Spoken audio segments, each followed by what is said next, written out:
Hello!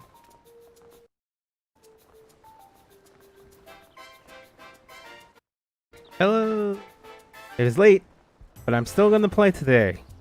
But I'm gonna try not to play so long because I have work in the morning.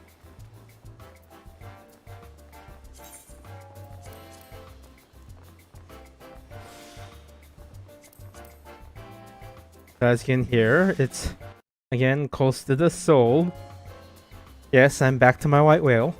Back to this god-forsaken and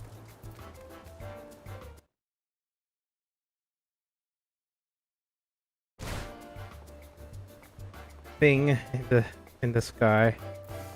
Okay, I made it up all the way here. It's easy. I can make it up to here easy now, but at a certain point I can't. I don't know how to do it, but I'm gonna attempt to do it one more time, and then I'm gonna get to what the plan is for today, which is to do, as you can see, Astrologian. I'm level 50. I'm gonna do all I believe the up to level 50. I'm gonna do the quests up to level 50 because I need some of the skills that you get unlocked.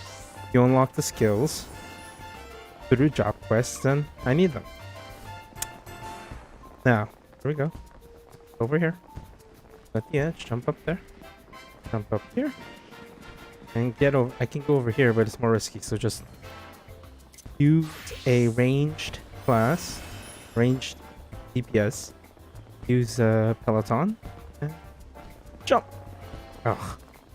Messed that up.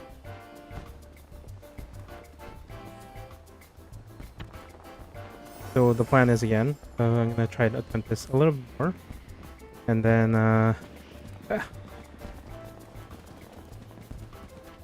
afterwards I shall. Oh shit! Afterwards I shall get to the 12 woods, southern shroud, to the mill, and start those quests that I have started a while back.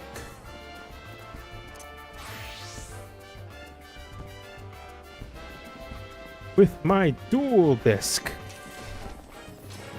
It's more of a dual disc now that I'm using the Ironworks version.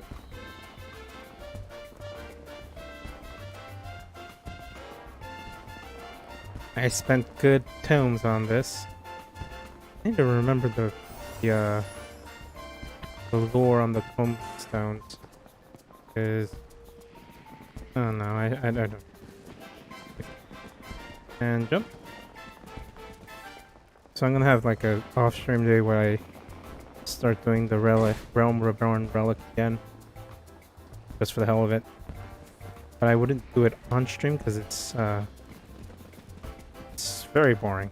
And if there's more people watching and want to watch me do it, then I will. But for now, just gonna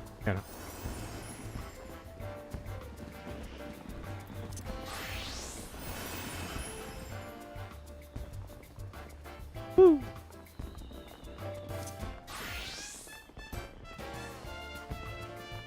Yeah.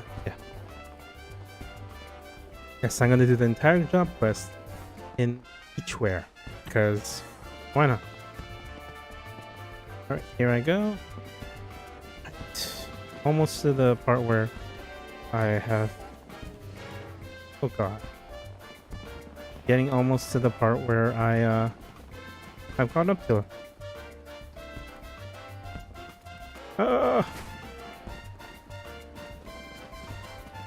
Alright. Few more attempts and then I'm just gonna quit. Going. A few more days.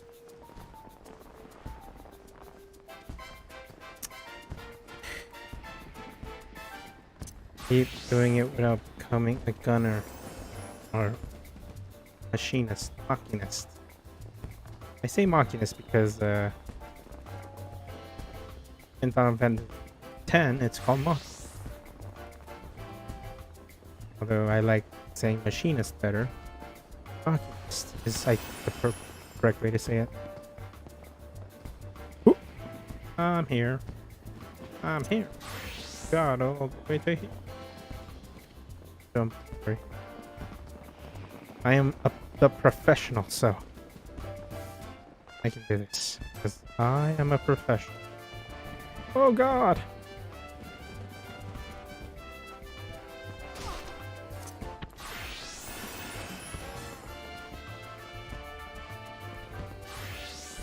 Freaking egg!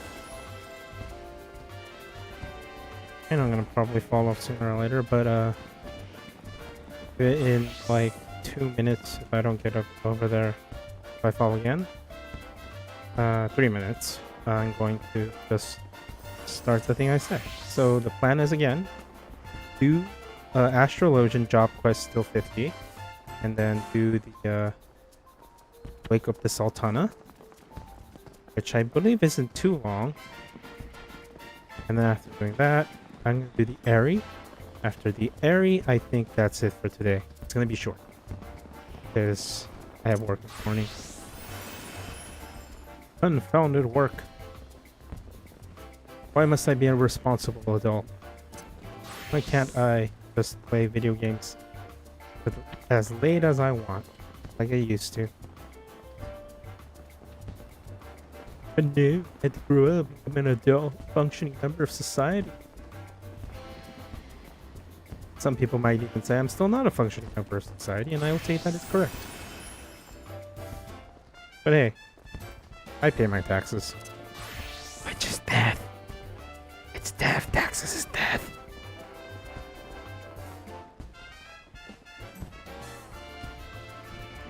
Oh God. I'm keep doing this. I want to at least get to the point where I'm able to get to at the highest time. The highest point I can get to. I want to try getting further than that. And if I fall off, there, that's that. But for now,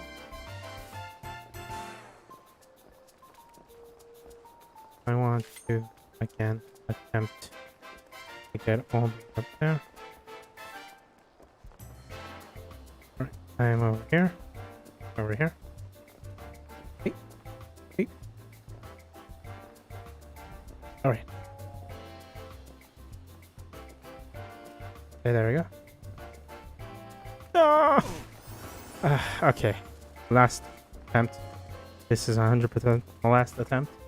I know I keep saying that. I keep telling myself that, but this time 110%. Shall get up there. My fury. Alrighty, here we go.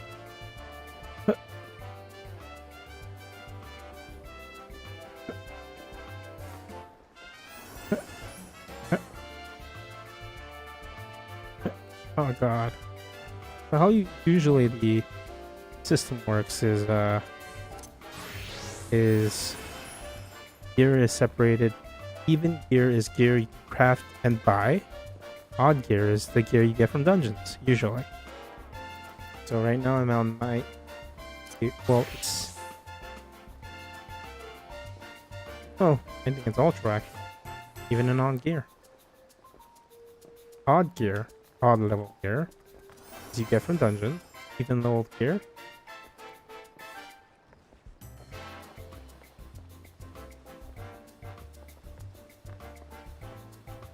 Level gear you can craft or buy, which means through quests you can just get. Usually.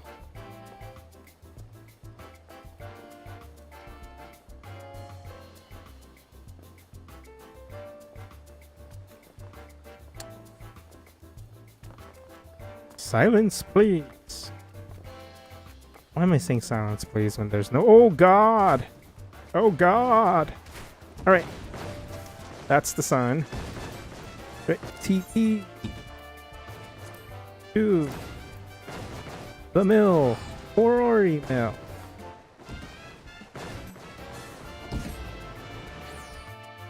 I'll become Astroboy. Well, I am a Marty and Astro fan. Astro.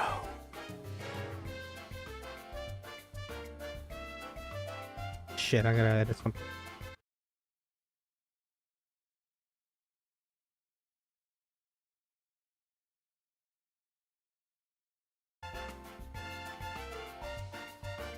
Or I guess it didn't work.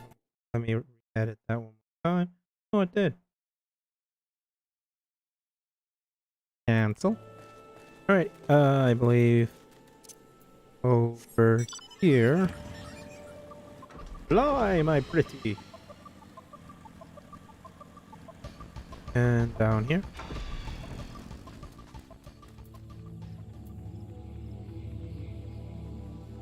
Quilvernia, armed escort.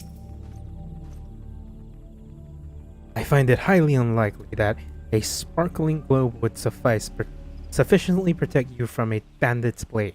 Stay back and leave the fighting to me. Lavinia waits patiently for you to pull yourself together and equip her grandfather's soul crystal. Now listen, carefully, for we haven't much time. The star globe which you hold is both your sword and shield. It will grant you strength as well as protection from most important of all, it will grant you insight into the current location of the stars, enabling you to channel all the heavens aether into your body for use. In all matter of magics. The better attuned you become with the heavens and their malefic and benefit bodies. The better the better that ether might be manipulated to bring succor or pain. But as you already know, the star globe is not the only tool an astromancer has at his disposal. Yes, the arcana, or more specifically, the 6 major arcana play a different role in the type of astrologian you will become. Any layman will tell you that the cards can predict a man's future. This is both true and untrue. It is not the future that a card predicts, but the card influences the man on but the card influencing the man as that a certain future becomes more attainable. Seeking to tell a man's fortune, you draw a card from your deck. Upon reading the card, you scribe that the man will be victorious in a coming battle. What is it that brings the man his victory but aether tapped from one of the low 6 heavens, granting the man strength, making it all that much easier for him to overcome his enemy. Of course, which card is drawn is linked directly to a target's destiny, as well as yours. Are you the one who will see this man to fortune, or will you lead him to downfall? It all depends on your reading. Normally I would not dare cover so much in a first lesson, but it is my grandfather who had placed his life in your hands, and I am not about to watch him have his throat slit because you couldn't tell the face of a arcana from its back. We have 2 seemingly capable soldiers, but to take the brunt of the bandits' arrows. Allow them to carve a trail of carnage while you convert the stars to nudge the two in a direction favorable to my kin. I understand this must be a lot to distinguish, digest. But if you are ever to become a capable astrologian, you must believe in the path laid out before you and in your power to read it. Follow it and ultimately control it. Take some time to acclimate yourself to your new abilities and let me know when you are ready. To begin. Well, of course I'm ready. I'm level 50 already. Young lady. Oh, shit. I see in your eyes that you are ready. Whether that actually makes you ready or not, only time will tell. Time, unfortunately, is something we no longer have in abundance. Let us take to the shadows and find out where these bandits are holding my grandfather. May the stars be our guide.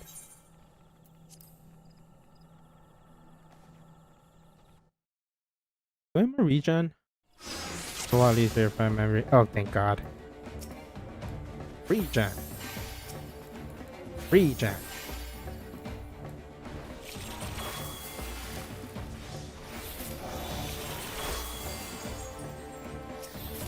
Here, you get that because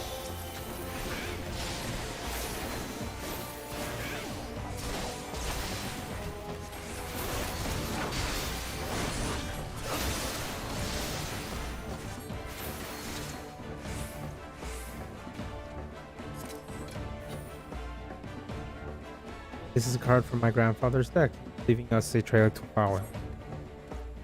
Back. Its power is now your own.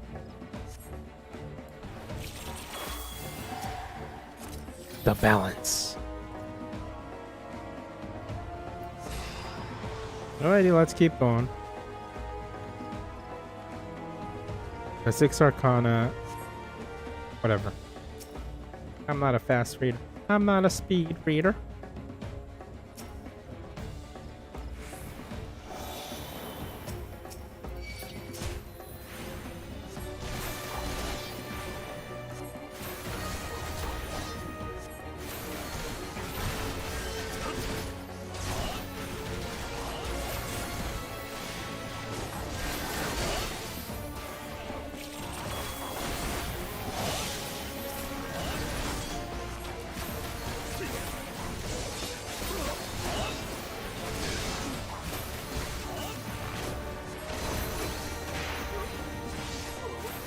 Below the wisp.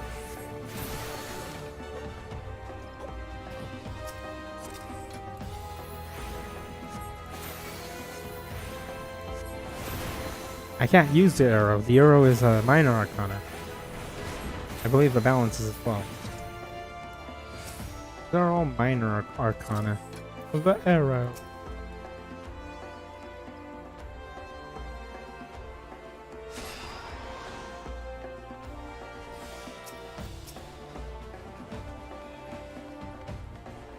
Are you all minor arcanas? The spear! Give it to our spear wielder. Hilarious.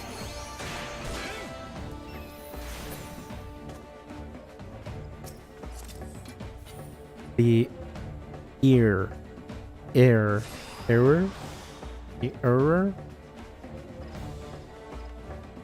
the boil.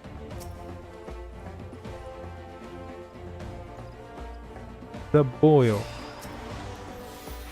Hello, Thaumaturgus. Enchanter, because you are a healer. Healer witch.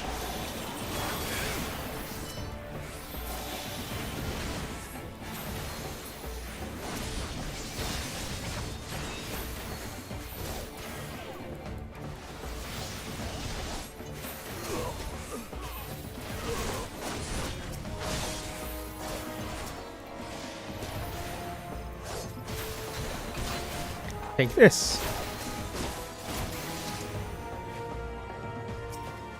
My love, my joy, and all of my fury.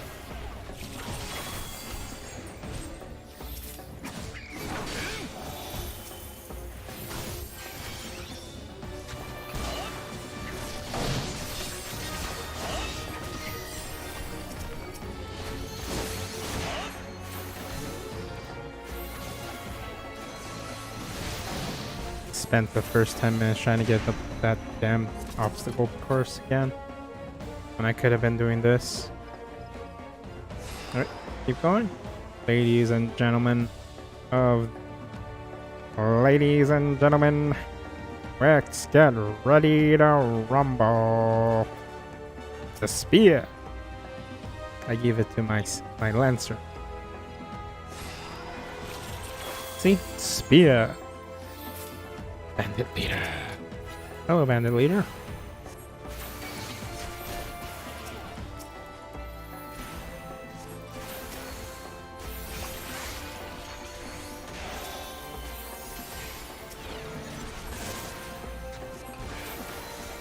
I believe she is also a member of Charlian. I don't remember correctly.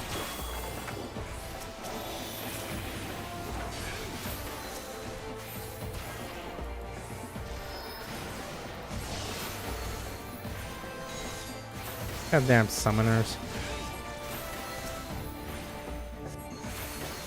Void Eye.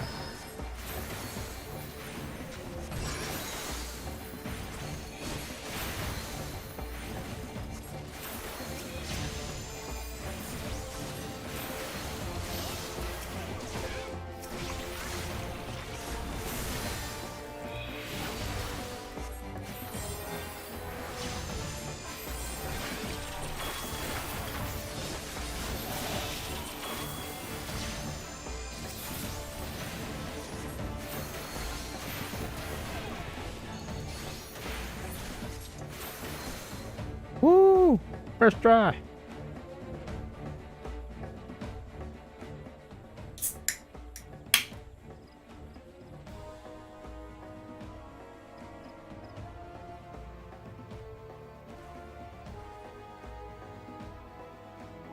I was not told there would be 2 astrologians. Enough of this.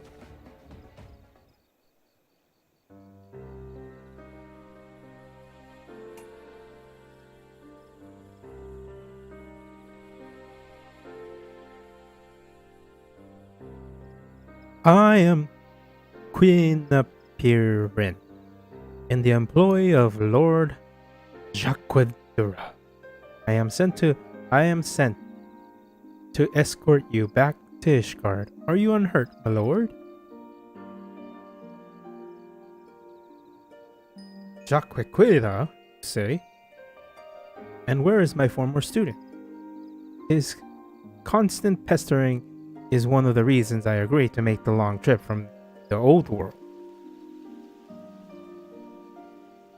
I see none but Quem per Ian and this adventurer. I too have seen no other. Just like you didn't see those bandits until their knives were up our ass, but that is of no matter. It was all as the stars have foretold.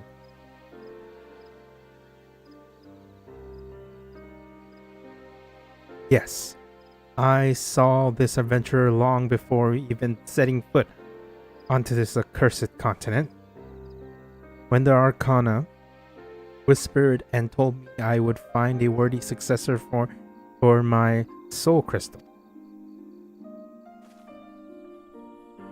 Having witnessed how he eased into his new role, but mere moments after taking up the crystal globe and deck. Yes, I knew at once my reading was true and that this adventurer, was the astrologian I have been seeking. Now let us see if he has the potential of greatness within him.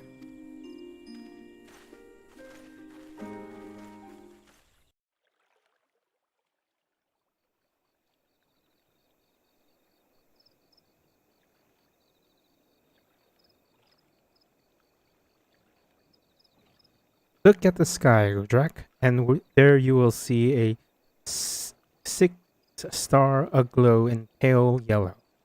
That is the boil.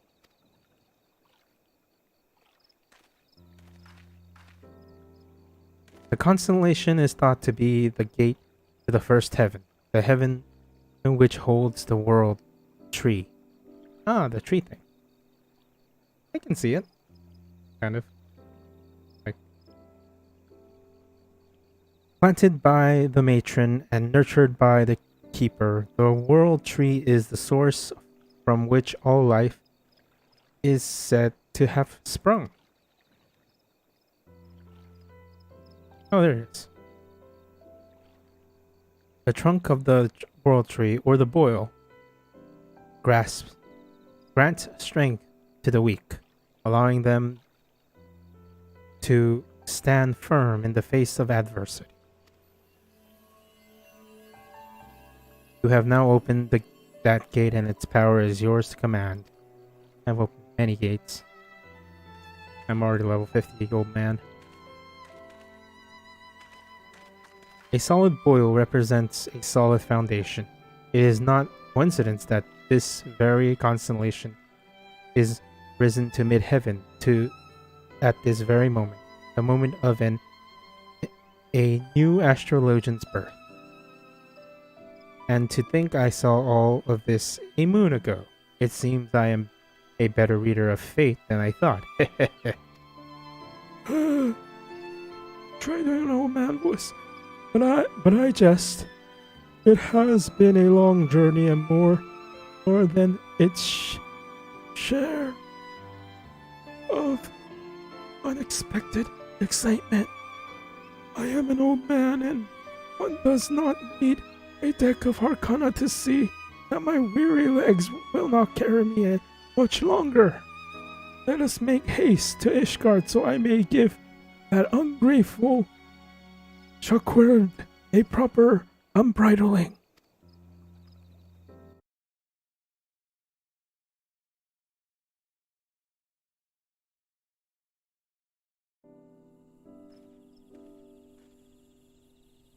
The first gate of heaven has unlocked. Alright. Back to Ishgard. Are we going straight to Ishgard?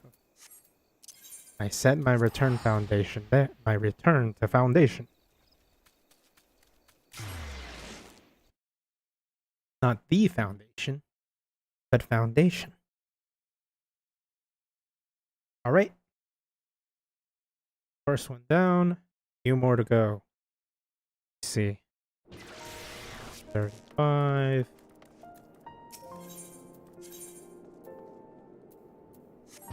5, 40, 45, 50. Okay, 4 more. That's not that bad. And then 50 again for Heavensward beginning. Probably won't do that one. Yep, won't do that one. Actually, let me see. Did I do that for...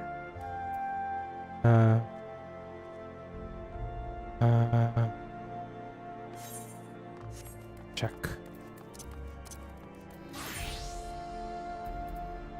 Yeah, I did. That's not smart of me. Oh.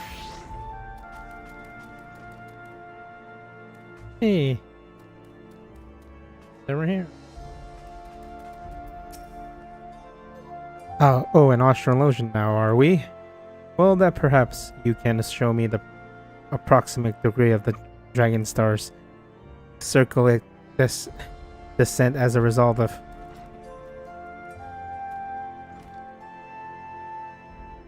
precision of the equinox when coupled with an annex parallax, no? Bitch. I could tell you that your decision to study under Lord Jacques was unwise, but that would imply that I cared. Ishgardians suck. The Lord Jacques latest consider it. I trust you.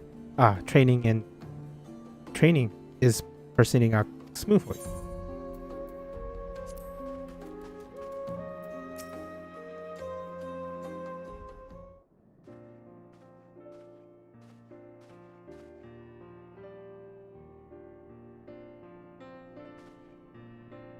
I'm in Ishgard in my swimwear. Jacques 15 summers pass and still no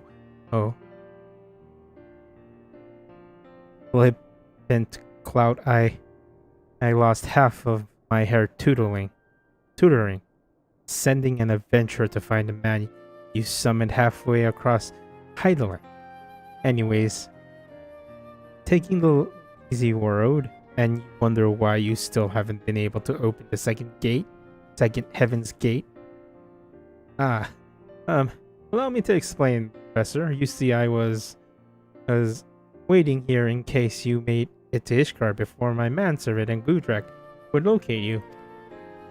Think of the confusion had you arrived here only to find the Athenaeum empty. Wait, how do you know that I haven't opened all the gates? My grandfather is the greatest astrologian in all of Charlian. There is not he doesn't know unless he doesn't wish to know it. You of all people should know that. Perhaps I was hasty in my decision to remain here to see to your training. Train me? You? But what of Professor Hermes? Isn't that why he made the journey? My grandfather has already completed his task. He simply came to Ishgard out of courtesy to an old pupil, one who appears he wasted years on.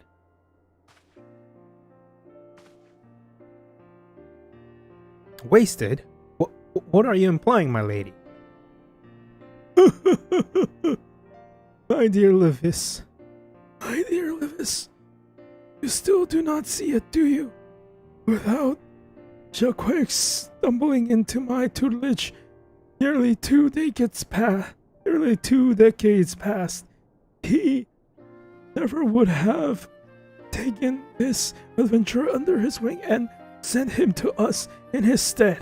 It was all at the stars. It was all as the stars have planned.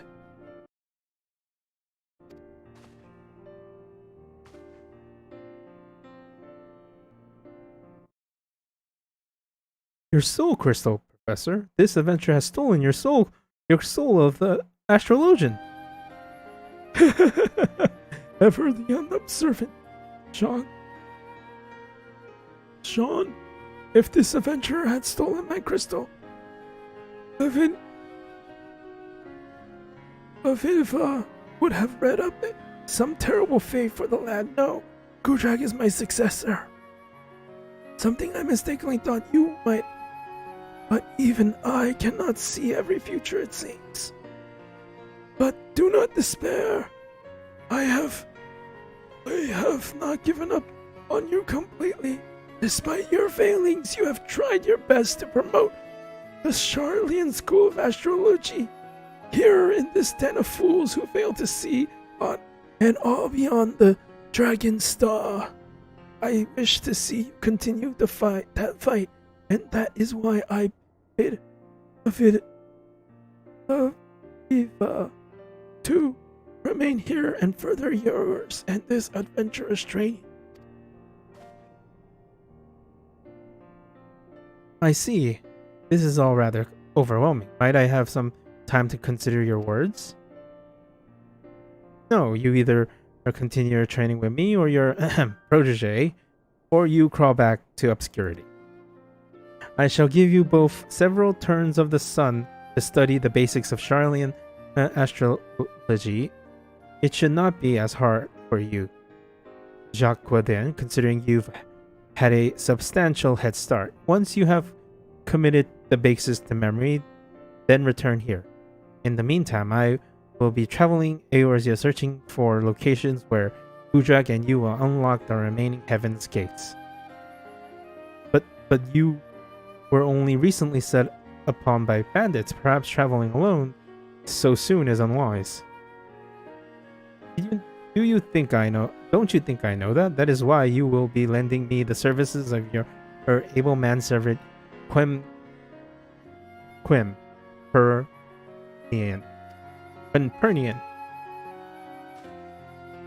I will.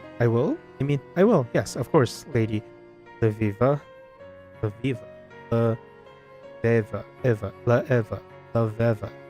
Anything for the granddaughter of Charlian's finest professor of astrology.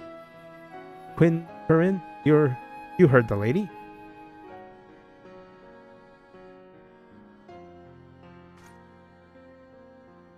Whimperim. Whimperim? Very good. I shall see my grandfather to the airship landing now, but rest assured that if you neglect your studies, I will know.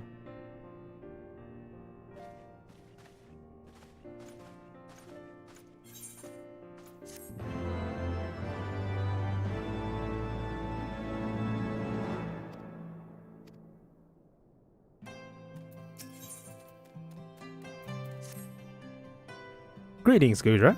The stars tell me you have been rigorously following Lev Eva's training regimen, though I harbor doubt that going out and doing things while I pepis about the realm, traipse. Well, I harbor doubts that go out and do things while I traipse about the realm constitutes a regimen. Still, she is all we have, so I suppose we have to make do. And as the stars would have it, she has just sent word that she is ready for us to attempt the opening of the second heaven's gate. You're aware of the seven heavens. You're aware of the seven heavens, are you not? Just as there are seven realms of the underworld, so too are there seven realms of the firmament. Of the first six represent one of the six basic elements: ice, fire, water, wind, lightning, and fire. The seventh and the final represents the element astral elements or astral polarity, which is darkness. Darkness. Astral is darkness. Umbral is light. The first six heavens are represented by the six constellations, which each revolves around the polar star. Astrologians of the Charlian Guru draw on the aether containing in the astral bodies represent in the constellation by unlocking or opening the gates to heaven. The constellations in chorus is correlated with there is no actual gate. Think of it more as a portal to the soul. You're opening your mind, allowing for attunement with these distant bodies, much like one attunes with an aether, but as a far grander scale.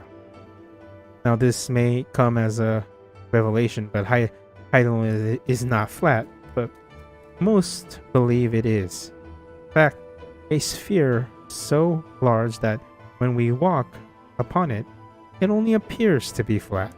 Because it is a sphere, there are some locations better suited than others for observing certain constellations. This is what Love Eva is doing right now. Finding a location in which the next heaven's gate will rise to a position directly in mid-heaven, where it will be easiest to attune with. And it seems she has found one, near the final prayers in Eastern Thenel.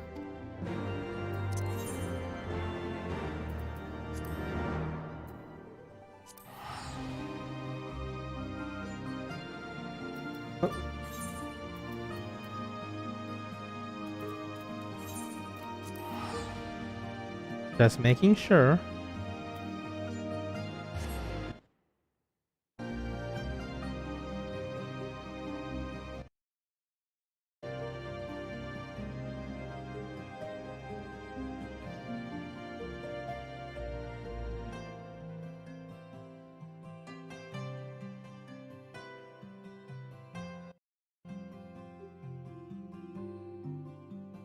Loading is taking quite long.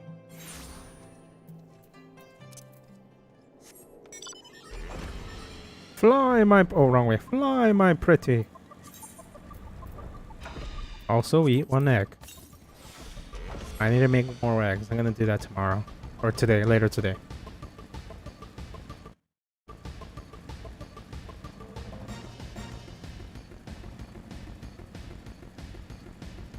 Fly!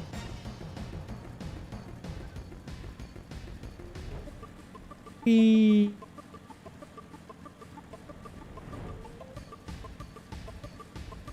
Let's shift it to 9.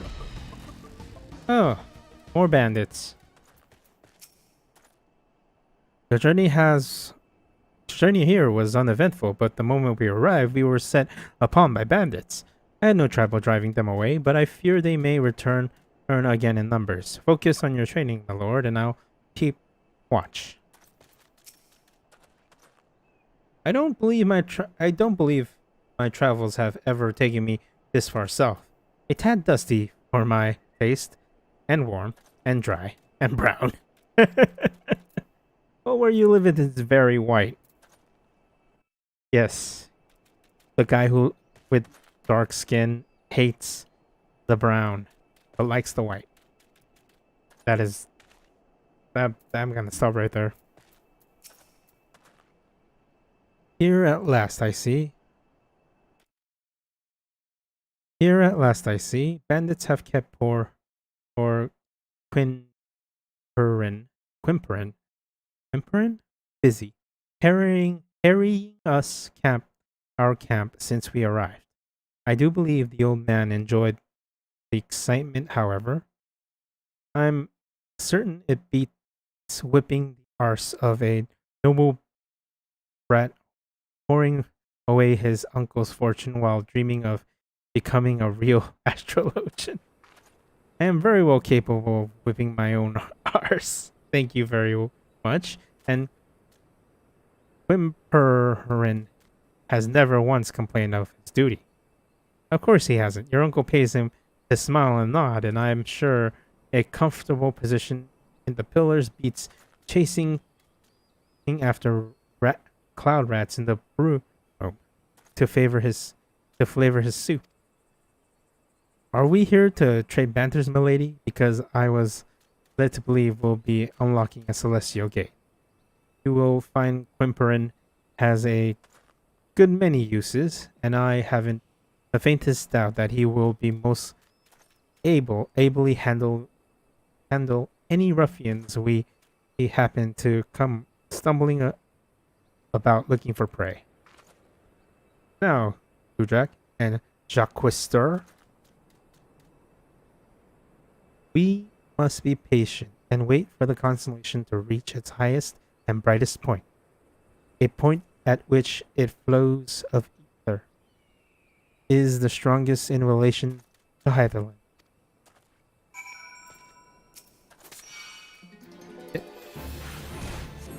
Oop. Yeah, is this Rauger's thing? Rauger's the final prayer. Yes, I smacked it to death.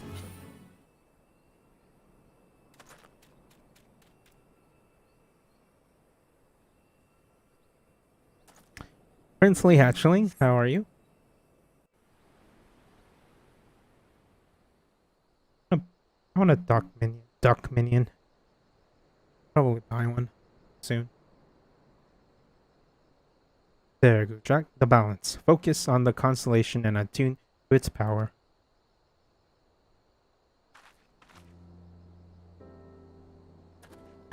The balance represents the heaven of fire, a realm a realm made prosperous by the blessing of the traders, but at the same time, one whose equilibrium is maintained by the divine judgment of Azima the Warden.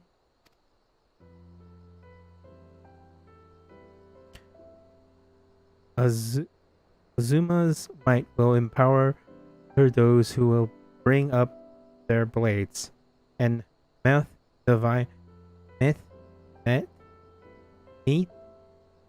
divine punishment in the name of the sun goddess.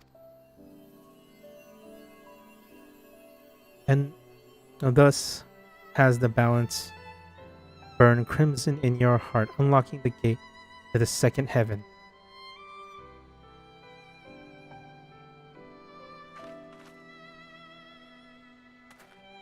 Now let us speed ourselves to the next location.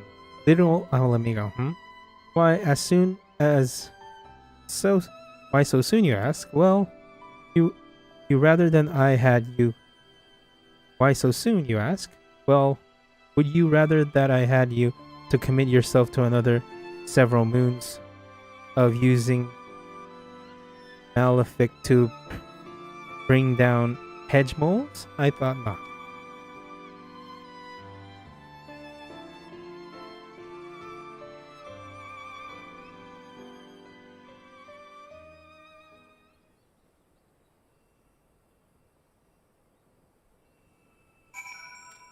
You guys are still there. Dead. I wonder if they'll still be here when I come back. Alrighty. Oh. It's right there, so it's time or money usually. And because I don't have that much money. 400,000 guild is that much money. And it's right next to you, so why not just fly over there? I mean, if flying was still locked, I would not. I would not. Like this, I would actually just teleport. Alrighty, right there.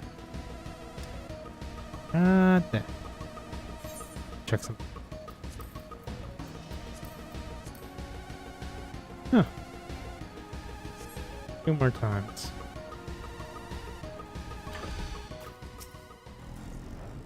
Lord Jacquin complains of the sand, but only because he sees it as a nuisance. The sand can be wonderful. Can be a wonderful thing if you know of its benefits. For example, it can be used to polish your mail or cover your body at night to stave off the desert cold. Ah, am I boring you, my lord? One gate is my one gate in my first 17 years, and now look at me. Perhaps my previous method of trading was not the most efficient. Well, no duh. You spent 15 years with only one gate opening. You think you're hot shit. Be patient, Gudrak. Allow the stars to make their ascent into mid-heaven. Once they have, survey the night, survey the sky, and let the power run through you.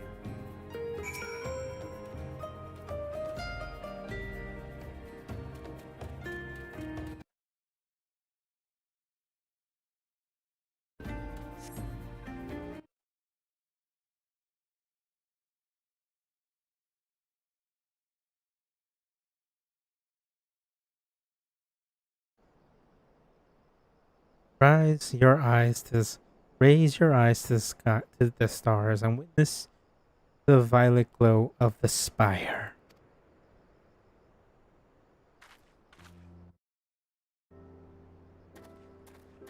In the third heaven rises an iron tower of spinning gears, and the taut springs constructed by the builder himself. It is a salient without ceases by the jealous Raugar, but the destroyer's mighty 11 bolts only serve to power the spire's clockwork soul.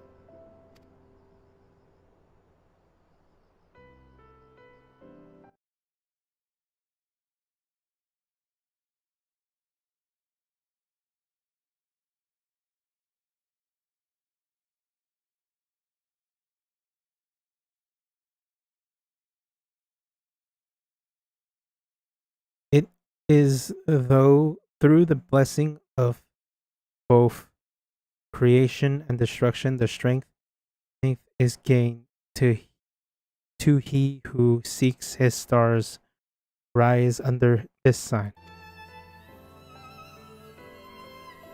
You have now opened the gate, and its power is yours to command.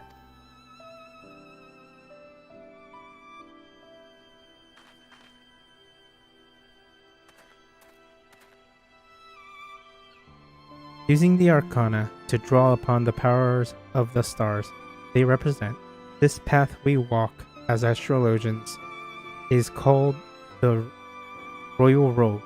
Royal Road. It can be treacherous and fraught with peril, but it can lead men to greatness.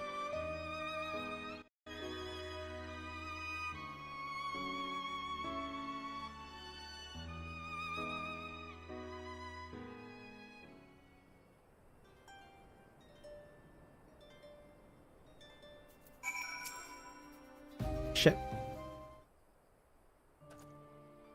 Your realm is quite a paradox. On one hand, it is full of life, magic, and wonder. One of the richest lands on all Heidelin. On the other hand, it is literally brimming over with strife. Take Little Alamigo, the wretched souls displaced from their home by the flames of war, or Ishgard. Mirrored in its own pointless conflict with an enemy so old it does not even remember why it fights. Oh, I know why they fight. Old nobility in ancient times ate a dragon. One of the great norms. The foolish believe that it is their fate to suffer, and so they turn their gaze away from the stars. When those self-same stars have the power to show people there are many paths. But that power can only be channeled by the few. Those like me and you, and to a lesser extent, Jacques Quin3rd.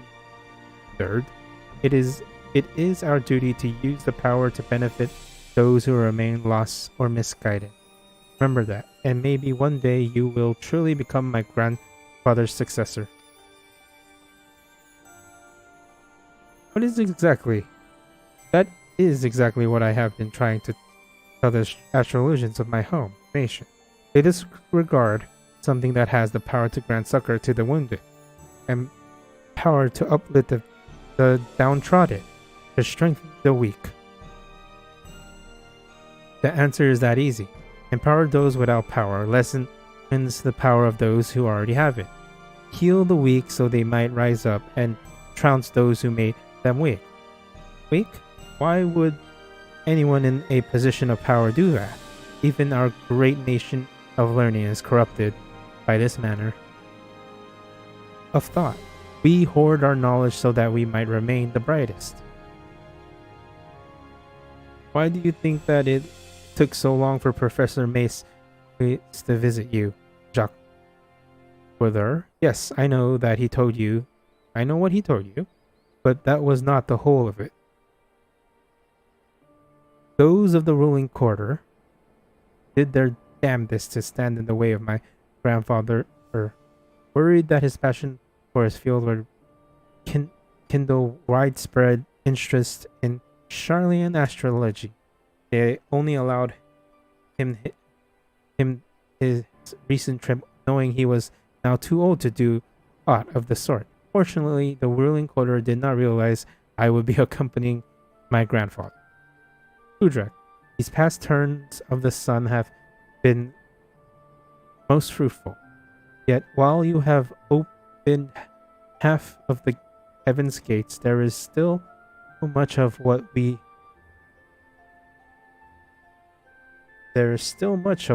like to refer to as the Royal Road ahead of you. Take what you have learned here in the southern deserts and transform the knowledge into strength.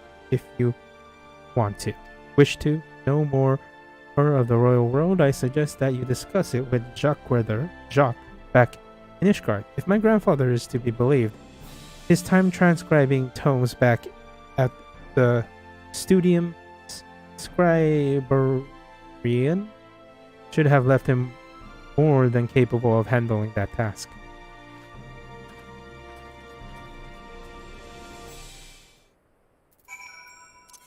Return!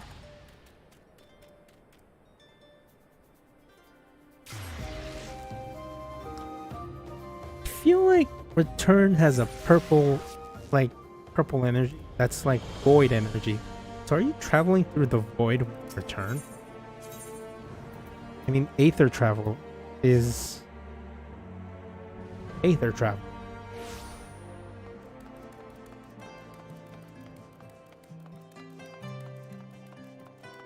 After our Astrologian, I'm gonna start leveling up Dark Knight. And Dark Knight's still level 30. I haven't started anything.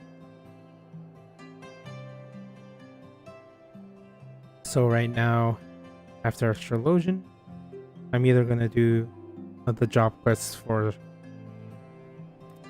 White Mage or Warrior. So the plan is one of those two. And then I'm going to do Summoner. And after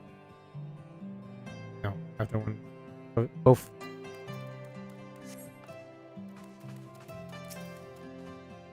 You wish to know more of the Royal World? I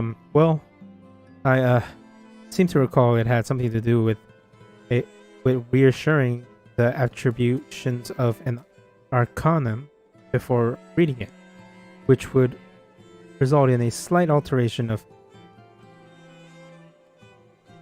predilections, or perhaps it has something to do with the kings and queens of the minor arcana. It was over a decade ago.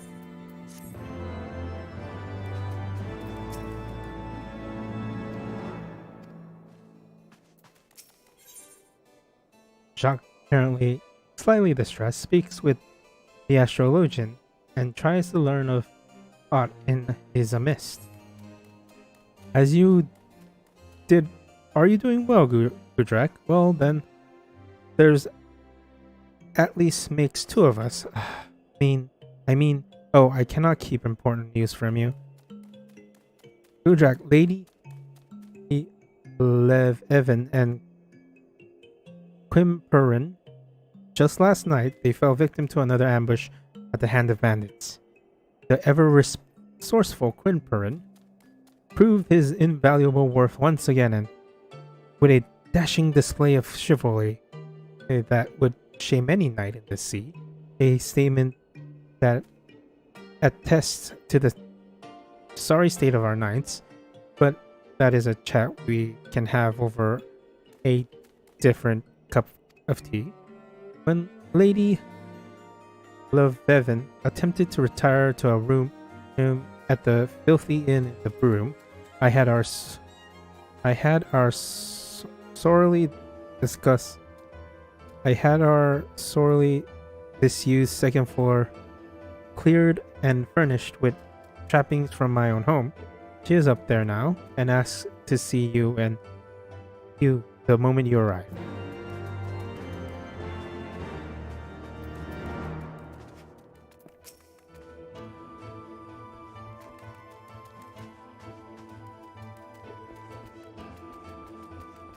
Is there a bed for you here?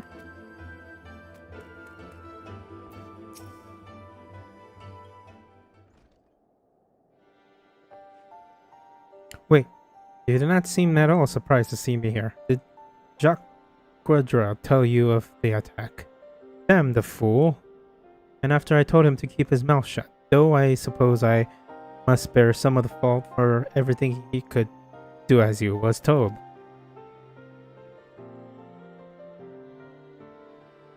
Now I suppose you're wondering why I summoned you here to these makeshift chambers, and no, it has not aught to do with the bandit attack. It appears was as much more common in your realm than I thought.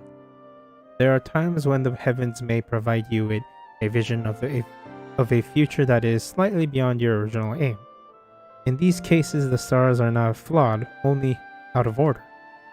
So by shuffling a card back into the deck, we are in no way ignoring or denying a future, merely postponing a reading intended for a later date and replacing it with something that better pertains to the present. I trust that you will pick up this technique swifter than Jean. Hey, redraw. I've been wondering why. That's one of the stars. Never mind. I don't. I didn't go into dungeons with less skills than I. Uh, uh, I'm babbling like a fool. A bit of the fool. Aveva appears to be fully recovered from her ordeal and bandits, and it ready to continue her training. As you're ready, are you ready, my pupil? The gate to the fourth heaven awaits. However, the location I have chosen for attunement will not remain the most optimal for long. You are to travel with Jacques further. Okay, I'm gonna. One moment, please. This is driving me nuts.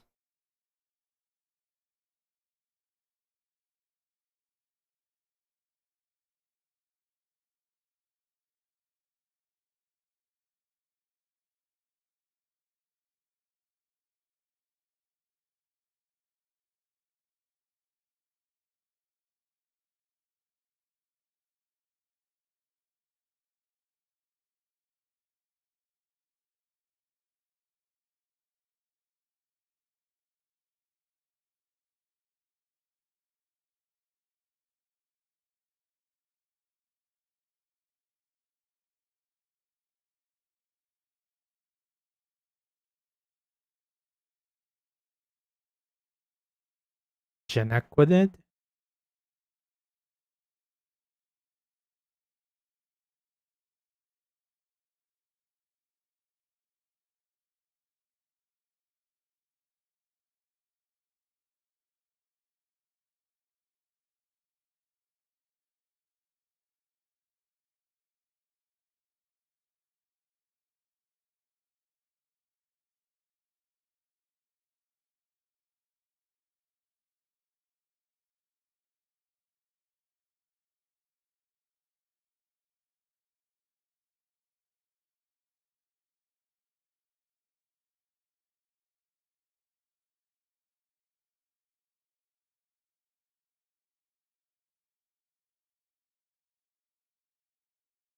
Janequina. Janequina.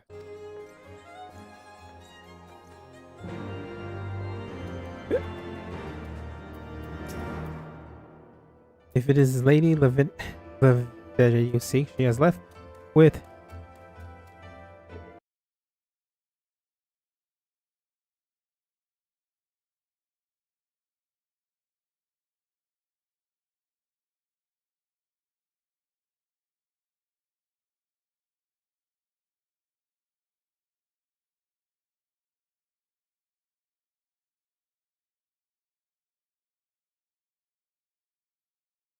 Janequina.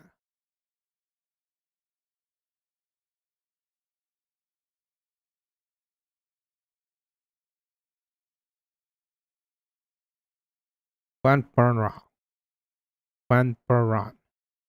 Vanparan or Limsa. If you make haste, they might still be able to. You might still be able to catch them at the airship landing. Me, as much as I would like to indulge myself on the pillows of Rotano pleasure barges, there is a congress to be held in the vault, and all the prominent houses has been summoned.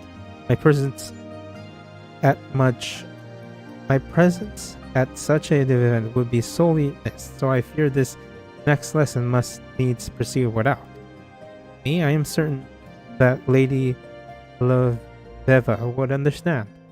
I can always open the third gate another day, or was it the fourth? Third or fourth, it is of no matter. The stars simply would not be going anywhere. Party boy.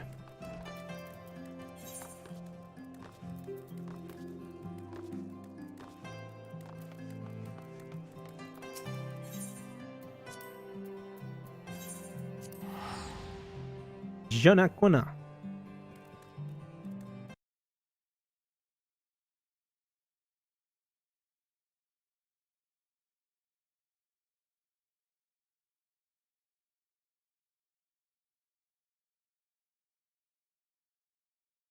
Winperon. Winperon. Winperon. Janakwana. Janakwana.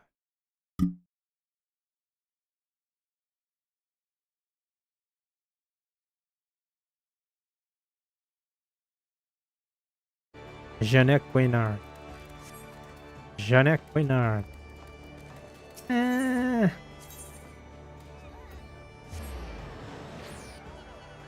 Janek Quinard.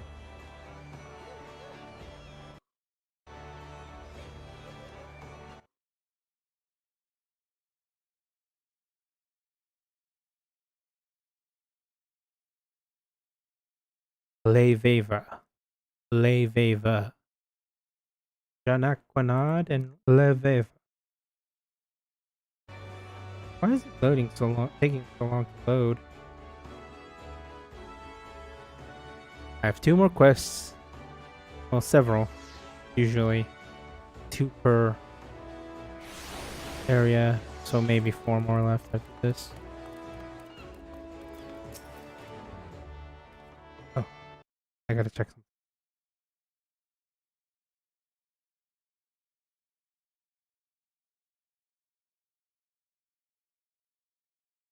Quimperane. My lady. My lord? The lady Saveva is missing. We disembarked at the airship together, but became separated in the chaos of the landing.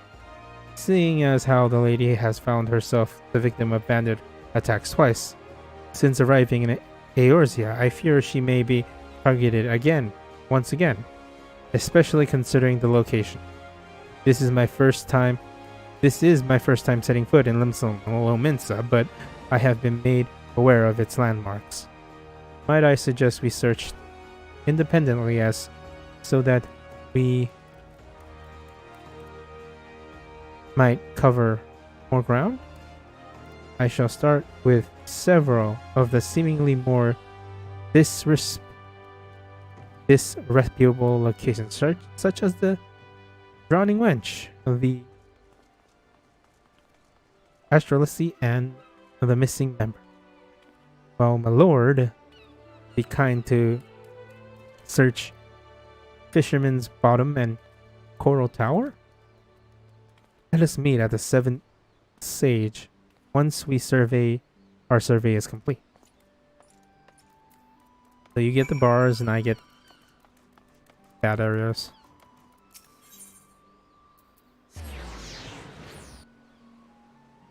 Quimperin. Jacques Quadar. Quimperin.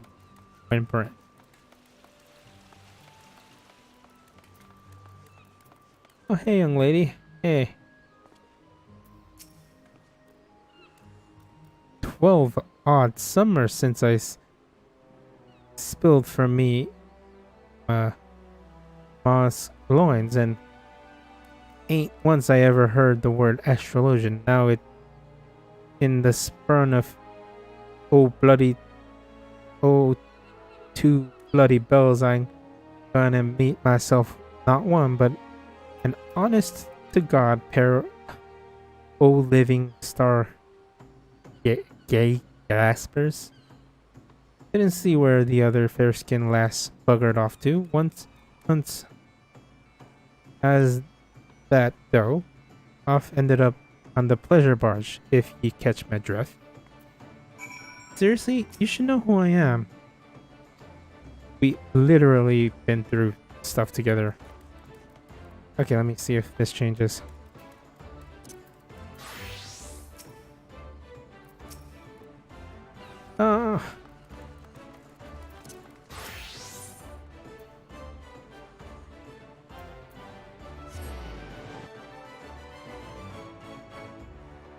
Marauders.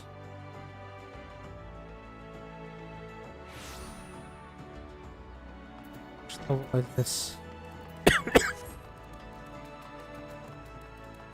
Hey there. Who are you?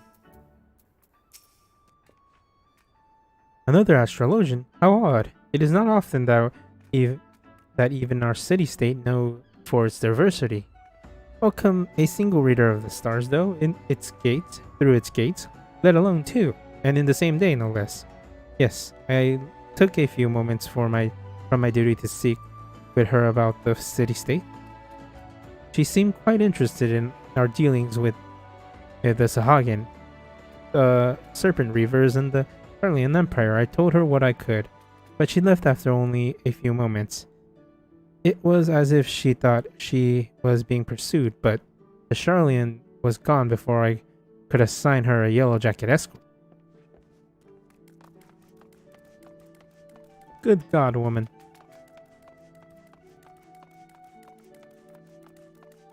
I'm pretty sure there's one down here. A green death.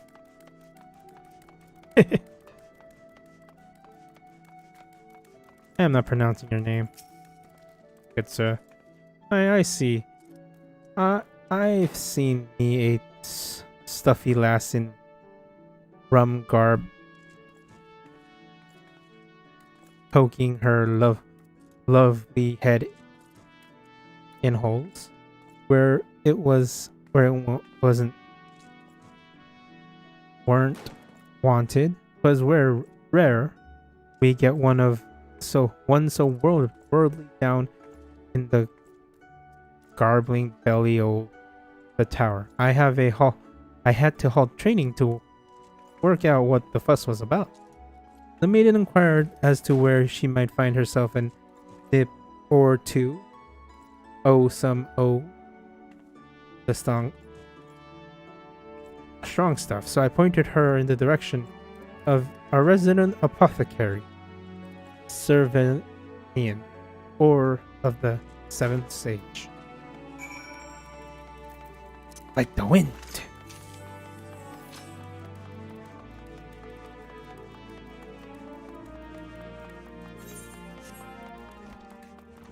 I used to like this armor's look, but it feels too bulky now. Oh, I can just...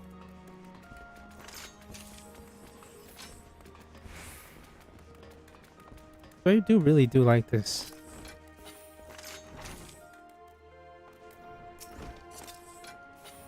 This lady Leveva.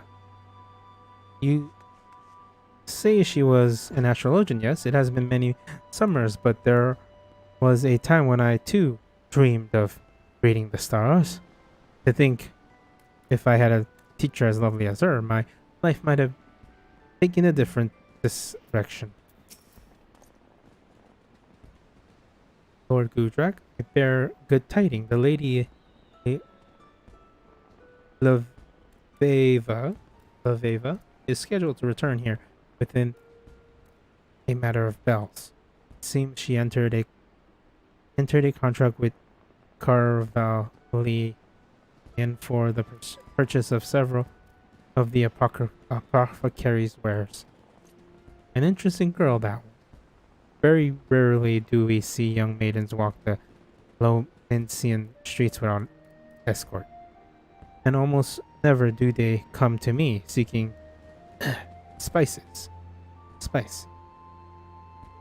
Still, she does appear quite uneasy, as if being watched or followed.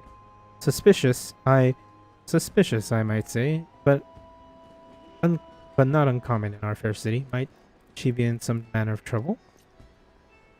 Those few who agreed to speak with me at the Drowning Wench and the missing member claimed the same.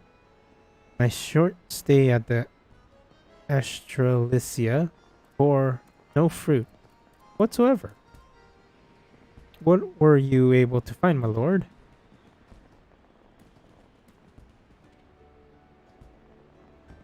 I see.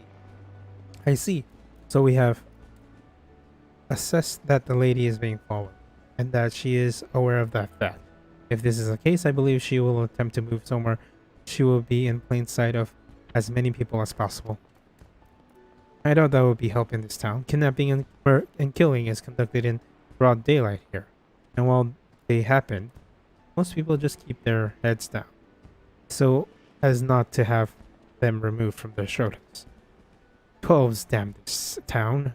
My lord, I shall set out once more, and try to locate Lady Loveva. There is still the chance she may return here on her own, so I ask that you remain in case she does. If she has not arrived at the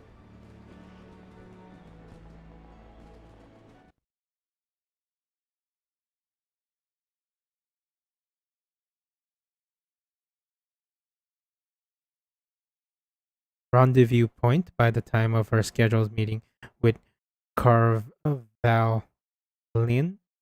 then we shall both go to the one location that is most populated after the sun falls in Limsa, the drowned wench.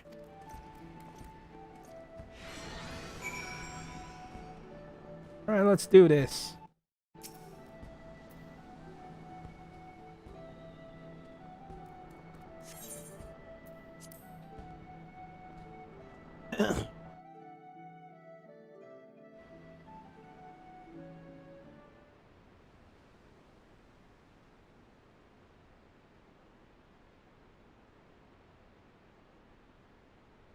It appears that your companion is tied up.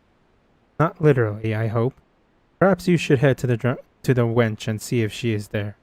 Like your friend believes, though I fear that if she does not make it that far, you may never find her again. Not least, at least not alive. Worry not, my starry-eyed friend. If by chance she were to arrive here after your departure, you have my word that no harm shall come to her, while she remains behind the seventh sage's doors.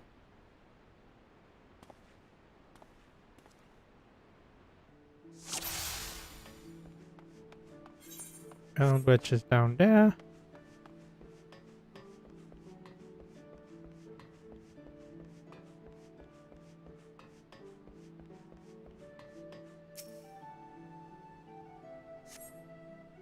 A woman in black? What's wrong with a woman? A woman in black? What's wrong with a woman standing up for yet? Run like the wind!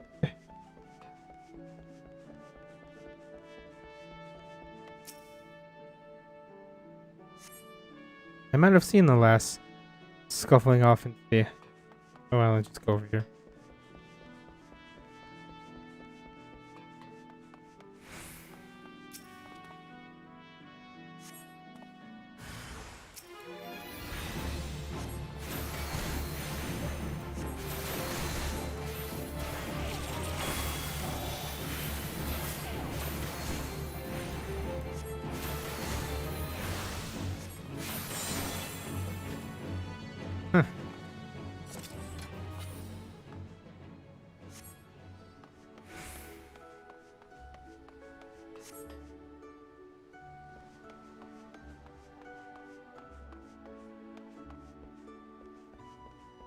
I think I'm supposed to go this way?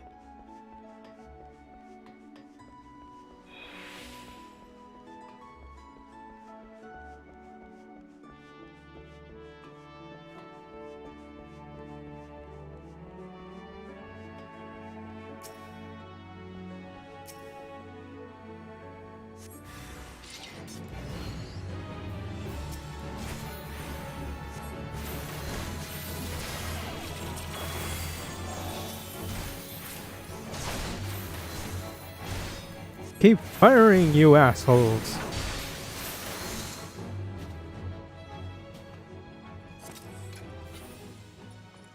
Okay, that's the way I thought it would. Run! Run like the wind!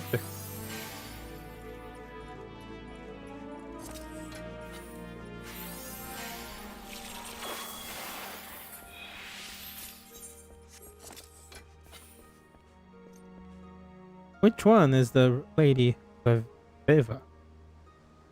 Hi, lady.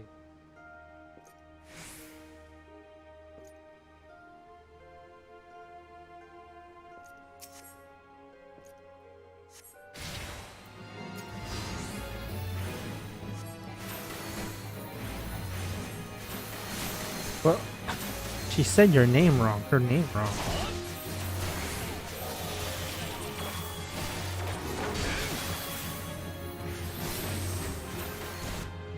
Ooh, she has the galaxy drop. Or the star drop. Lady Leveva, you have my apologies. It was my fault I allowed us to become separated. Do not blame yourself. Quimperant, I sensed danger at the landing, and it was my instinct to run, or ever I have, as ever I have. I forgot that I could trust you. Unfortunately, by the time I realized such, there was no sign of you, so I did what I could to blend in, choosing crowded places, speaking with as many locals as possible. Though, all the while feeling there was as unseen eyes watching me every movement. By the time I realized that my pursuers were simply leading me away from you, night had already fallen, giving them the perfect opportunity to strike. It was then that I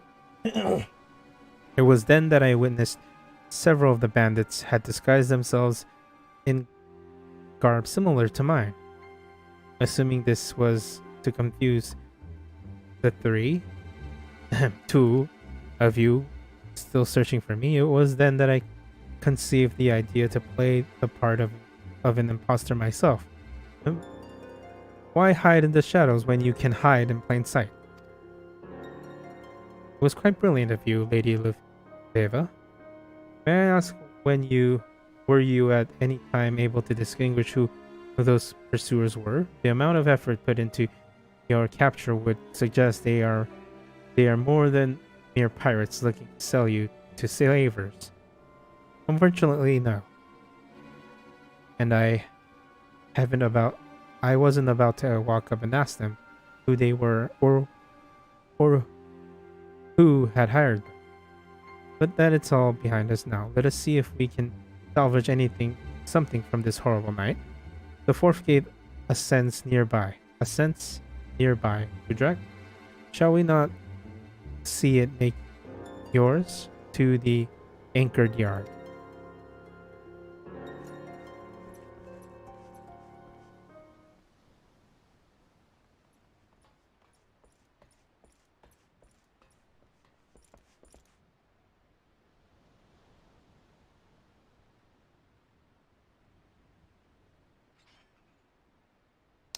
Will I be a barnacle on a crackgun's arse if it ain't the star-grasping lass? Come to scry us our fortunes? Tell us, which one will ye be dying first, like the beat red knight with a carp in his codpiece, or the stern-faced adventurer on his high hobby horse? Gods damn it, how many pirates are in this godforsaken hell? Oh, come on, this is my home. Or my starting city.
You bastard.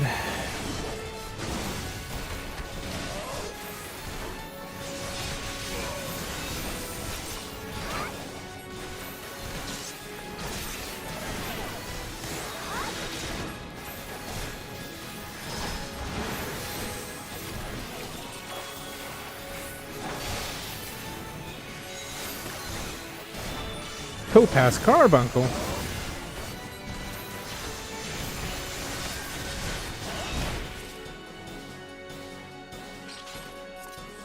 Working up quite a...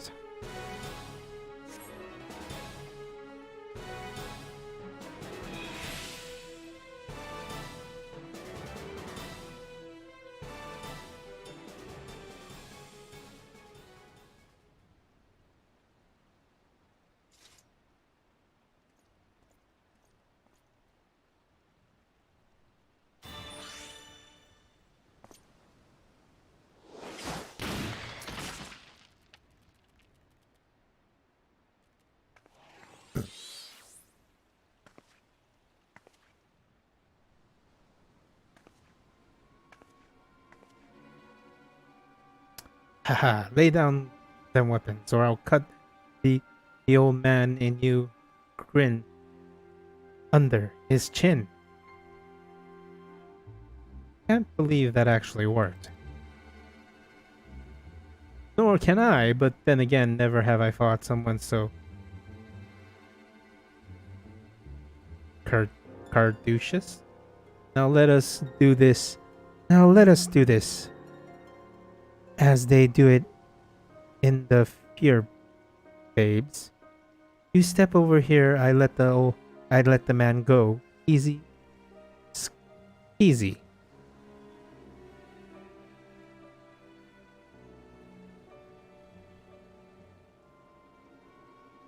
Wait, I know you. You're the bandit leader who attacked Lady Laveva's grandfather in the Black Shroud. Someone has a good memory for her being so on in years. Well then, this changes everything. First off, I can finally drop this annoying pirate accent. And secondly, I suppose I can simply kill you now rather than after pretending to let you go once the lady has drawn close enough.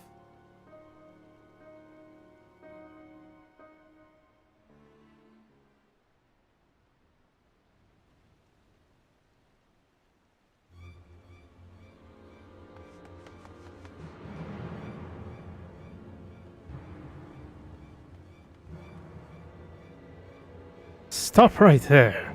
Unhand that man or I'll have your head tattered and on the prow of a galley by Croco. First the maniacal marauders and a feline fisher, and now the commandant of the swing Thoracic Navy. How many more gods in this machine going to drop on me? Until next time, Lady Laveva.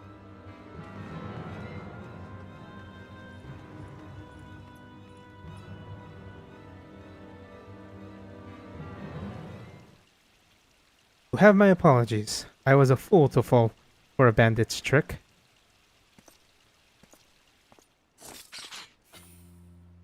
Amazing. In all my years, there was the first time I've ever seen that fainting death trick actually work. But now it's not the moment to be dwelling on our many failings. I have a dastard to apprehend. You would be surprised how often people run after being told to stop right there.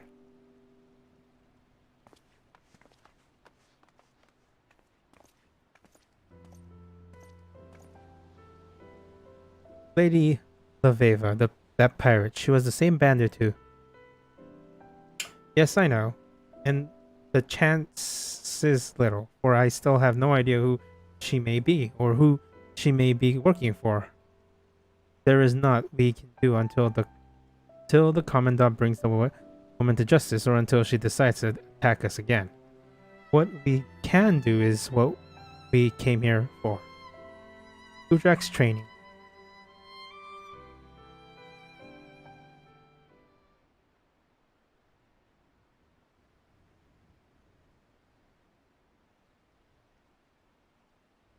Look.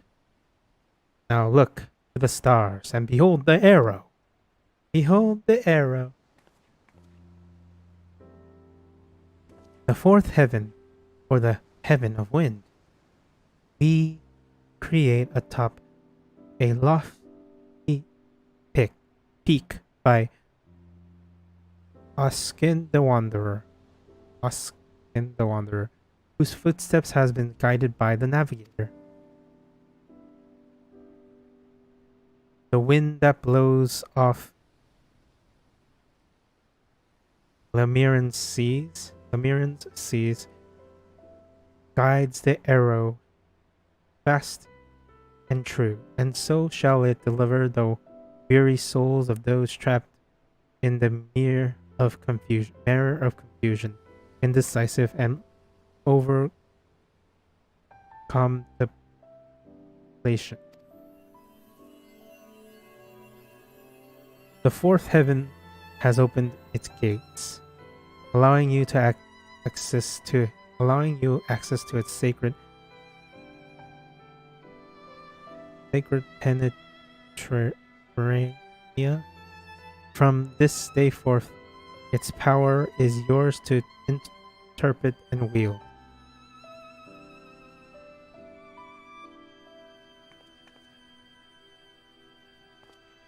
The power will further aid you as you continue to hone your skills. Now, let us return to Ishgard. I have a few words for a certain student of mine who felt inclined to forgo this particular lesson.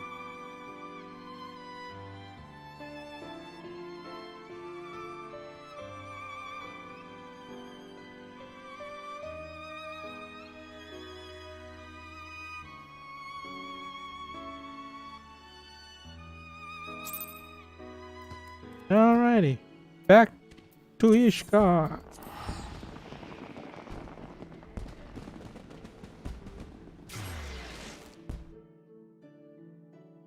More.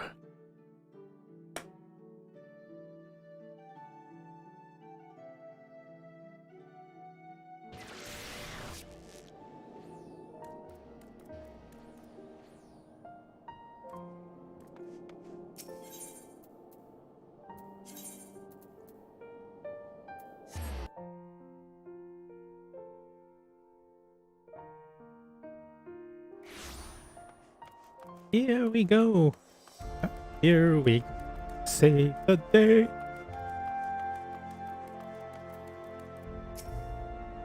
Just standing there? I mean, you're not AFK. Ah, Gudrak, you might have had the decency of warning me that Lady Veva was in a mood with me for not joining you. She seemed too kind to think I was to blame for your misadventures. Now, why would that be? It is not as if my being there would have prevented the bandits from attempting to abduct Leveva. This being the same bandit who attacked you in the Black Shroud, which, by the way, is another location I was not at. This is plainly something far beyond our control. And furthermore, it is not as if I was merely sipping cordials and waltzing with baronets. I was helping further our cause. I spoke with several high-ranking cardinals about Lady Leveva being granted the opportunity to speak at the vault regarding Charlian in astrology. What do you think of that? It was politely turned down, of course, but it is the gesture that will one day lead to another gesture, which will one day lead to a head incline slightly in a general direction of another gesture. Little steps, my protege, little steps. No, technically I have more gates open. So yeah, I'm not your protege anymore. Jacques Cousteau appears to be monitoring, motioning to you while you with his eyes. Why he doesn't simply call out your name? It's both disturbing and relieving at the same time. Greetings, your timing, my friend, is impeccable. For it just so happens that at this very moment I have need of your assistance. While our lovely lady Laveva has been out making herself a target for every cutthroat and cur in the realm, I've been focusing my efforts on our main objective. Training? There'll be time enough for training later. No, I speak of our ultimate goal of spreading knowledge of the Charlian school of astrology. Throughout the Holy See, as you know, the Vault recently turned down my request to allow Lady Laveva to speak before them. But I am not one to be turned away so easily, so I have a plan. I entrust Chief Astrologian Lamort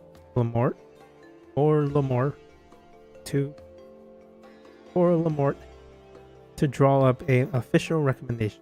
The Vault will not as quickly dismiss the words of a man of such standing. Yes, I know my uncle loathes me with a passion rarely seen even in young lovers. And there is really no reason why he would aid our cause, being a staunch opposition of change and all, but that does not mean we cannot try, and if we fail, well, then we can try again, and again, and again, until he's so annoyed that he writes us recommendations to see us out of his spinning hair. And by we, I mean you, considering how red the chief astrologer came the last time I visited. I reason it would be detrimental to me, to mine uncle's health. Shall I arrive at his place of research, and we most certainly would not want him to fall ill or collapse before he penned us the recommendation.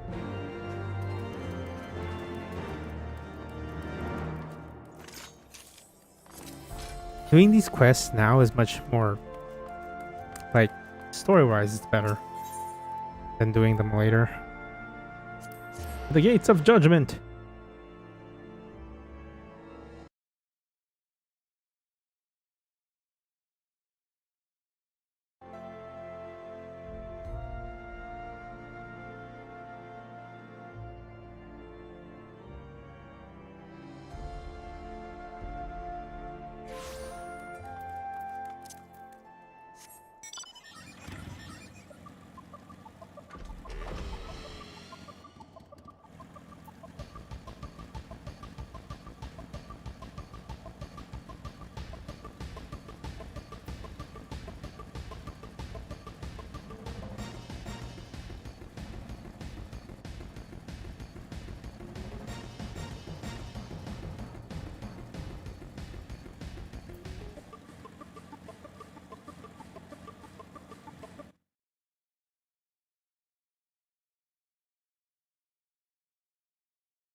Fly, my pretty. Oh, here we go.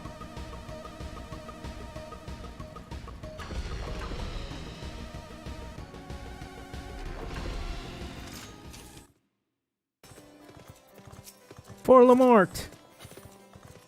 Who do I see disturbing me this fine morning but Jacques Cousteau's new manservant?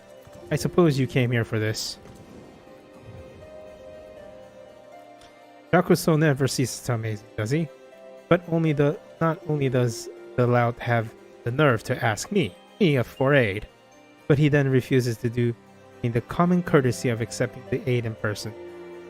Ever the entitled little shite. More worried about his popularity amongst the fairer sex than how how his actions disgrace his family's name. Ah, the slackjaw. I suppose you're wondering why the world of all people would agree to such nonsense. Well, it's simple. Allowing the Hittith astrologian to dig her own grave is in front of the entire vault, and the Ishgardian astrologian committee would only serve to accomplish what I wish from the very start. Charlian astrology Charlian astrology has no place in Ishgard. It has no place in Eorzea. It has no place in the world. It is dangerous, and it serves no purpose but to take our eyes off what is truly important, using astrology to free us from the dragon menace, and ensure man's return to Alone's kingdom. Vaveva's diatribing will only make it much clearer. And Jacques Cousteau, perhaps he will finally spell his doubts. This will finally spell his downfall. He has only been allowed to continue his nonsense because he is harmless. To catch up, too caught up in the luxury of being in the line of Count del Duran's title to actually put forth any real effort in furthering his cause. Charlian astrology is but an oddity which he can bolster at balls to get him in bed with the slightly maids of low houses. His father has protected him thus far, but allowing him and this lady to speak will be no brushing under the rug the shame this brings forth. Jacques Cousteau's will be finished.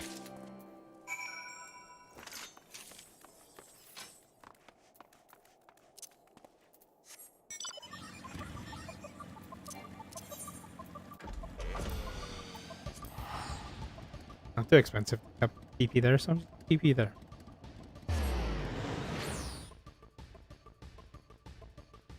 I get my AoE spell from this.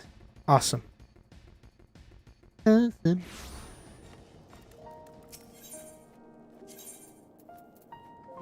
Hey, that person is posing. They're using the Sentai sense. Power Ranger pose. Ranger pose.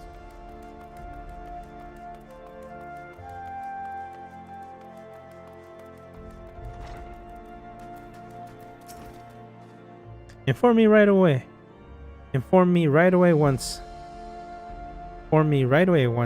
Chief Astrologian Cormont has denied my request for a letter of recommendation, so we might begin working on our next request. Can't be. It is.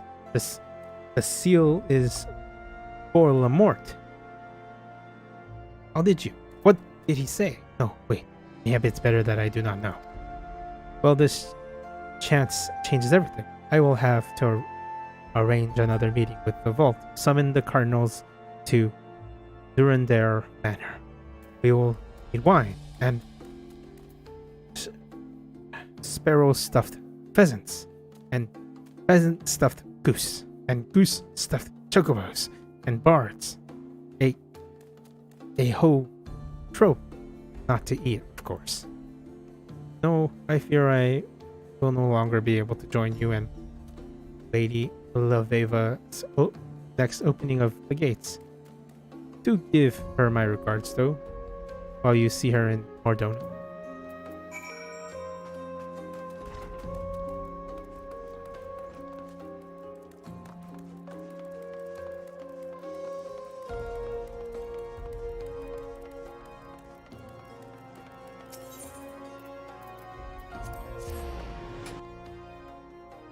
To Mordona!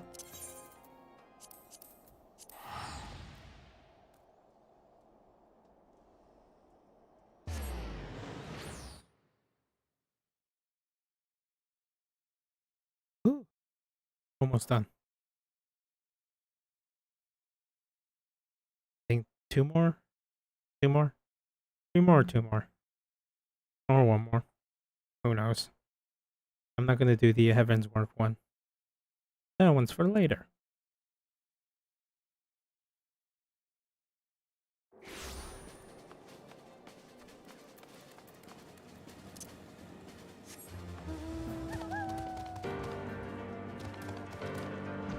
Is it over here?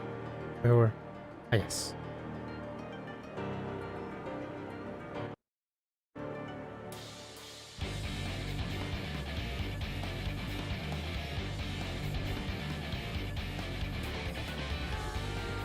Wee. Wee. Wee. Going. Keep going. Keep going. Keep going, you.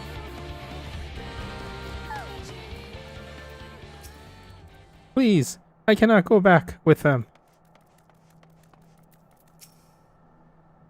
My lord, bandits! For once, we are not the bandits' target. We came across this young woman as she's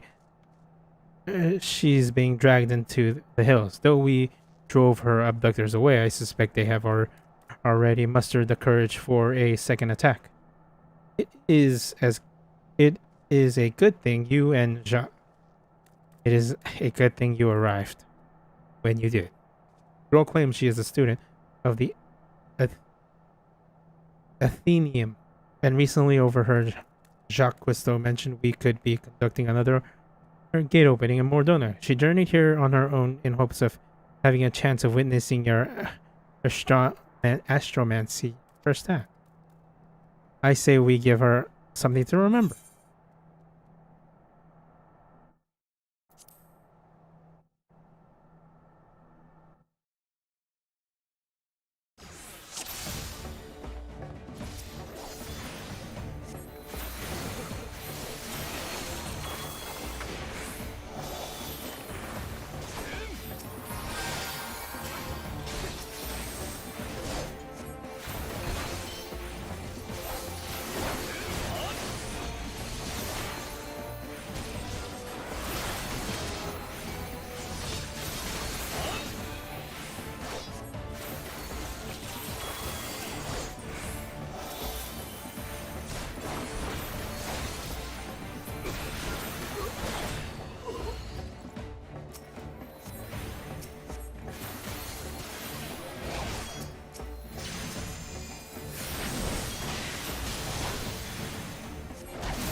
Why can these summoners, like, summon other things and I can't? I mean, Carbuncle is nice. Carbuncle? Carbuncle.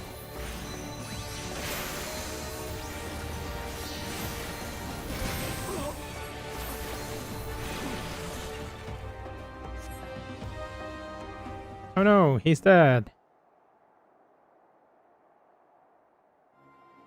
Yeah, my apologies, Lady Laveva. I did not think. Your only fault is an insatiable thirst for knowledge. A realm which one must apologize for being a victim is no realm worth living in. Is she that person in disguise? But why would those men attack me? I believe it is now quite obvious that these bandits were not meant for you, but for me. It would seem that certain parties fear the spread of Charlatan astrology, and will stop at naught to prevent it. The Charlene constellation chart. The bandits. It seems it must have been torn when they seized me. Here. You may take mine. I have the star committed to memory. I don't know what I've ever be able to, but I would think of something. Just you wait. I will repay this kindness tenfold.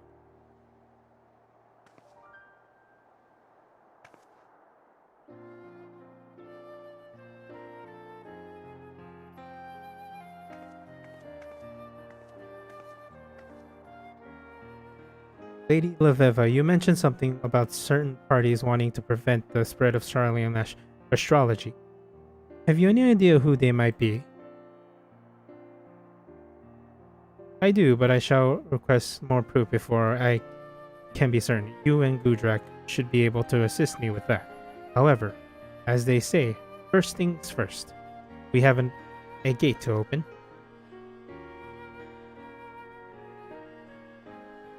Poor Lord Martin. Although his other plans. Who are you? Oh, you're a healer. You're wearing the raid gear.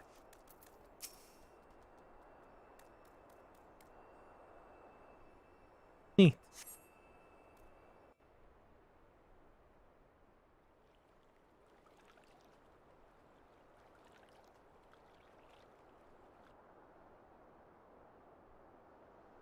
There, the ever.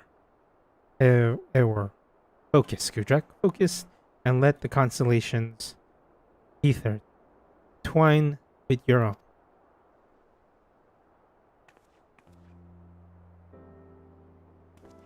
It is said through this fifth heaven flows a mighty river, carrying the water spilling forth from the scholar's vessel. And in the water is the strength of all that has come before and all we will follow. Through sprout of Nymea's bloom, through thread from which might and mend is weaved.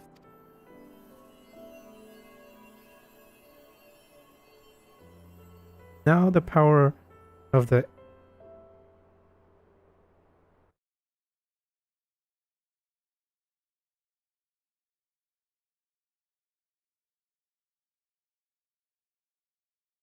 Ewer is forever yours, and forever shall it point you to victory.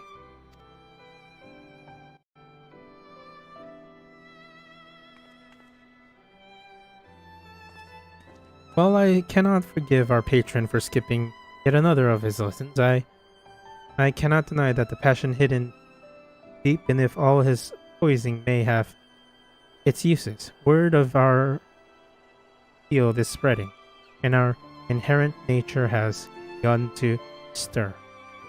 Curiosity is proving the better innovator than skepticism and faith. Our time may come soon.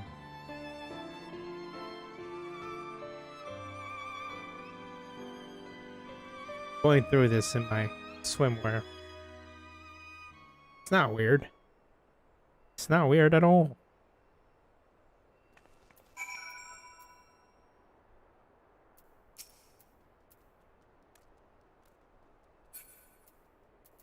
NCR? New. The NRC. NRC. The NCR, the New California Republic. Another great game series.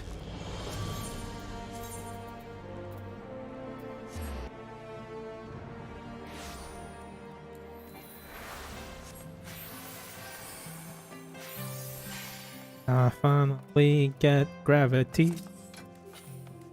Gravity power.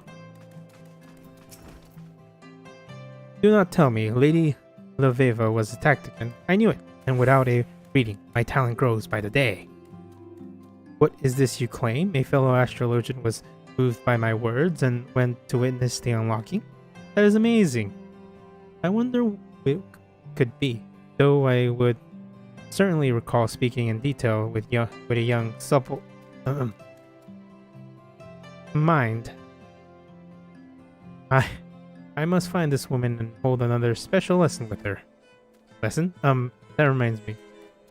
Lady Laveva asked me to teach you a new technique before you head to open the 5th gate, which you have already gone and done. But it appears you were able to overcome your ordeal without it. Yes.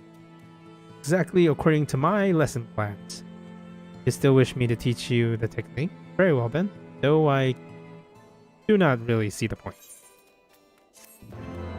Yeah, having an AoE spell isn't useful at all. You rat bastard.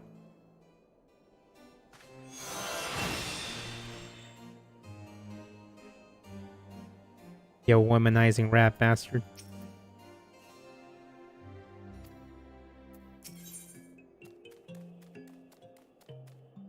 Chakwase is nightly ready to burst with excitement. Made the Viscount wait any long. Make the Viscount wait any longer, and there is certain to be a wardrobe malfunction. Lady Laveva tells me that you are nearly ready to open the 6th and final gate. Yes, I said final. We all know there is a 7th heaven, but opening the 7th is impossible. Well, except upon death, of course. An attempt to attune to the polar star would be sheer madness and most certainly spell your doom. Ah, but look at me. Even now attempting to tutor the great Gudrak. Well, it is obvious your talent far surpasses mine. Forgive me. Lady Laveva has yet to depart for the location of the final gate. Doubtless she fears yet another bandit attack, but whatever the reason, she remains on the 2nd floor and has asked that you visit her on your earliest convenience.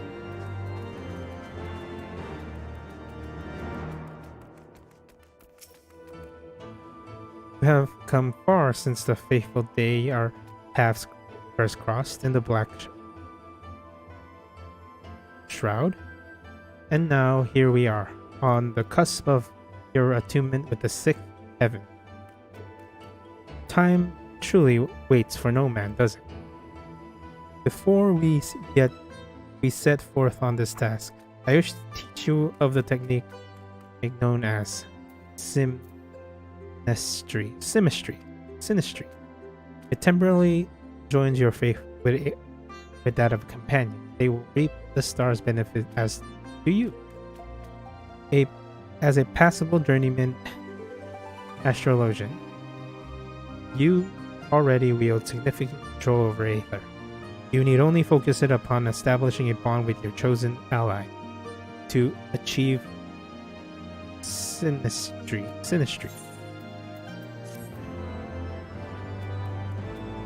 Alright.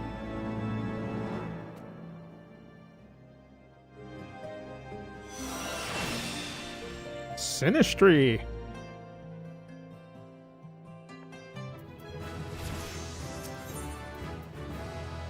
Laveva appears anxious. It might be in your best interest to not to keep her waiting any longer. Laveva. I believe you're ready to attune with the final constellation. The location of the next lesson is actually not far. I assume you traveled must have taken you to Camp Dragonhead. Excellent. I, as always, will go ahead to make my final readings. If each of our previous outings are any indication, the bandit which harry us will most certainly jump at this opportunity. So I will have Quimperin scout the area ahead of time and report any suspicious activities to the Knights garrison at the camp. Let someone else's bloody their hands for a change, I say. Well, feel free to tell Jacques of our plans, though I do not doubt he already has some of his own.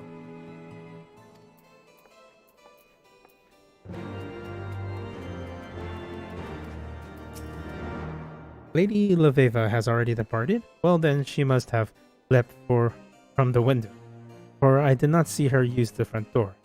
I dare say that means we will be traveling alone. Of course, I will be attending. Why wouldn't I be?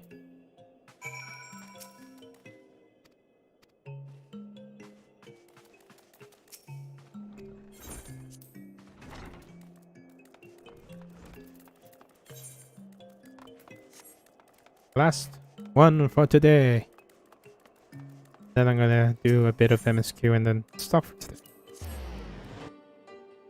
Well, first I'm going to use the restroom. Or have a small break. And divide up the stream. Probably won't be as long. Like maybe 30 to 40 minutes. I mean the next stream. I'll divide it up so I can keep the chunk of Astrologian one level quests 35 to 50 on its own. Feels cleaner that way.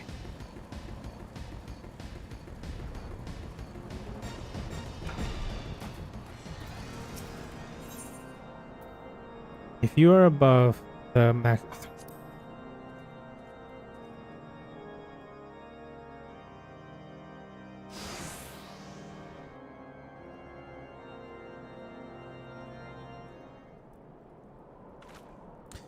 Dragon Jacques Verdun. Well then, it appears given my constellation map to the astrologian in Ratafrost was unwise, as my readings of the location of the sixth heaven has proven slightly off. However, a second calculation has shown that we are close. The optimal location lies just to the north of here, in a derelict tower known as the Steel Vigil. You'll be looking. You're the one of the learned above about you. Might I ask if you've seen this star map before? It was on the person of an astrologian who came to us seeking help after being attacked.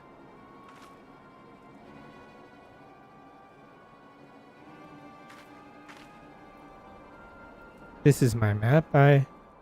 The one I gifted the astrologian in Ratafrost. Do you mean to tell me she was set upon again? Your map? Well, then I am going to have to ask you to accompany me for questioning. The astrologian claims she wrestled this chart from one of her assailants before escaping their grasp. Lady Leveva, why would you assault the same self-same woman you risk your life saving? Because she did not, my lord. Why would you even think something so foolish? This might be some sort of misunderstanding. I was present at the assault. We saved the young maid, of which you speak, from a party of bandits, and Lady Leveva gave her own constellation map to replace the one damaged by her assailants. My Lord Gudrak here was also witness to this proceeding. Well, we have our own witnesses who say otherwise. So until we can have a trial and an adjudicator, we can pass his judgment. This Leveva will have to come in for questioning, for she herself has admitted that the map is hers. It is alright, I have naught to hide, and arguing here would not bring us any closer to the truth. If anything, I wish to confront this woman who would bring false accusation against those who saved her life. Very well then. Take me where you will. I shall answer all of your questions, and you will soon learn who is spouting falsehood. My friend, and need not worry over much. If I shall be in the company of temple knights, where no harm will befall me. I will return once I approve my innocence.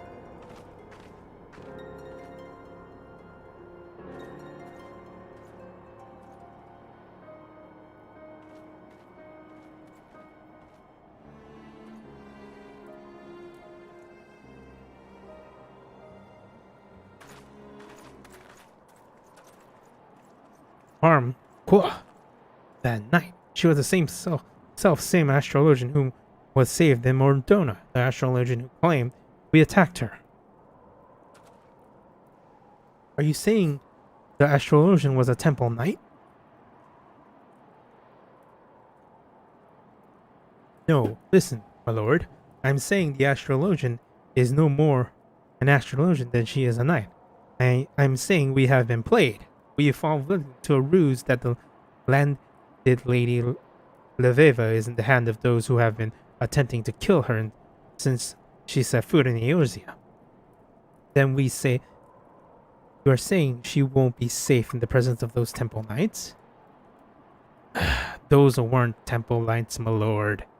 However, they were wearing the colors of our knights most heavenly.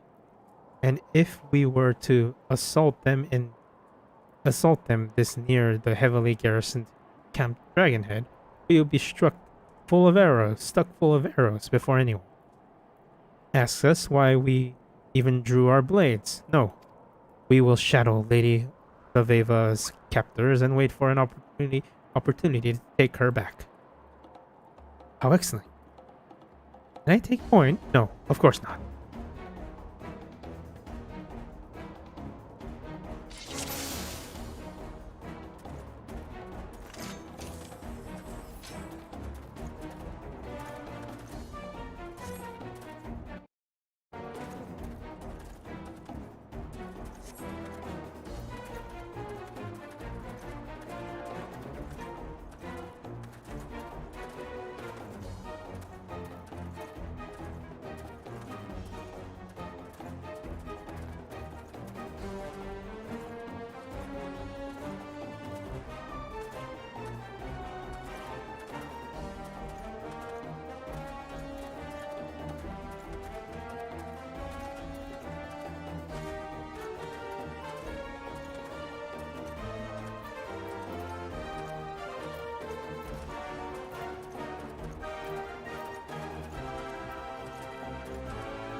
Just as I expected.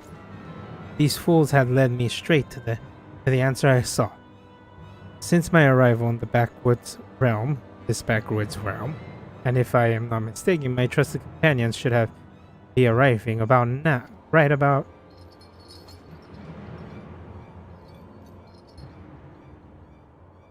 Now I be taking this.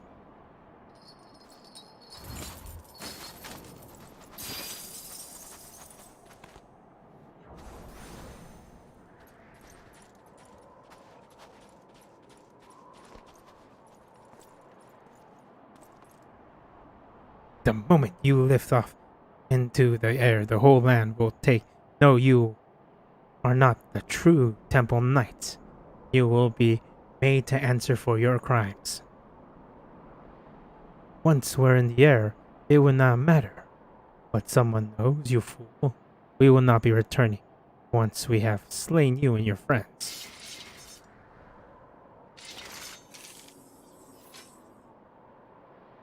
No one shall stand in the way of my fate, especially not some dog's body of the forum.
Of course I knew the Temple Knights were false. I recognized the astrologian we saved almost immediately, and I find it insulting that they believed I would not. I also knew that they would lead me to the true perpetrator. If I had planned along, fully aware that you loyal three would follow. And I am pleased that you also knew that we would somehow crawl our way out of that trace with our lives, because I am uncertain of most of the journey. Well, I am certain Gudrak will make it, for the stars have already told me. He would unlock the sixth gate here in the Steel Vigil, the very location we ended up at. Except our unexpected ordeal, your fate, Jacques, sir.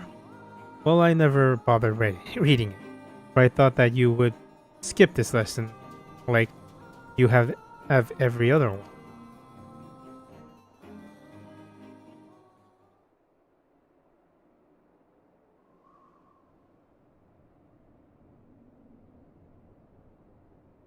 Gudrak, gaze onto the night sky and open your soul to the final constellation, the sphere.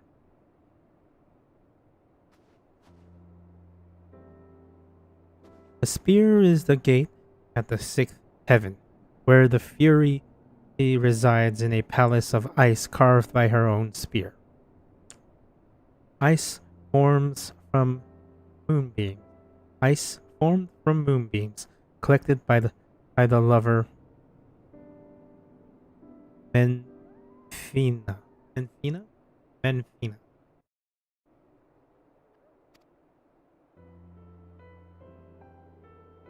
The spear fills us not only with the power to overcome our enemies, but also the compassion that is necessary to grant those same enemies mercy.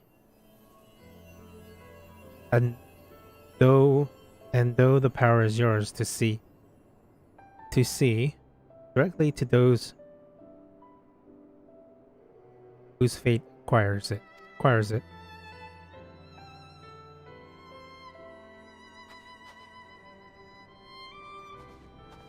It is done. You have attuned yourself to the 6 lower heavens, and now that you know your strength, the true journey begins.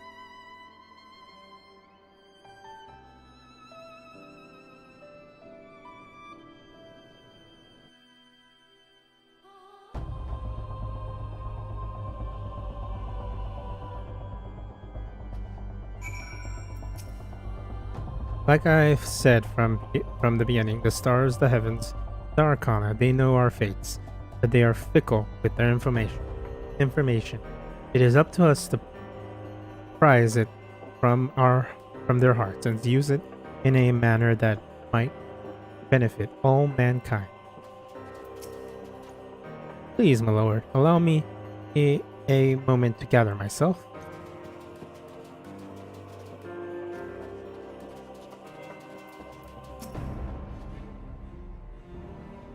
You have my congratulations, Kudrak. What has taken me more than 15 summers to accomplish, you have done, and more in a matter of moons. But our time together has taught me that, despite what we may believe they are, we all have our roles, and each role is just as important as the other. Without taking both Quinturin and you under my wing, would have never saved Leveva from her assailants. Meaning, in a way, I saved Lady Leveva. Not that I am one to take all the credit for such heroism.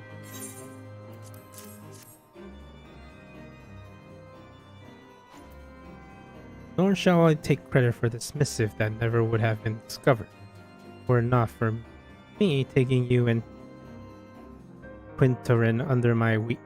The cold stare. It befits this godforsaken place. Point taken. Let us break the seal and see why this handwriting. I have seen it many a time before it. It's mine uncle's. But that would mean? It would mean the highest ranking astrologian in all of Ishgard has been attempting to assassinate us.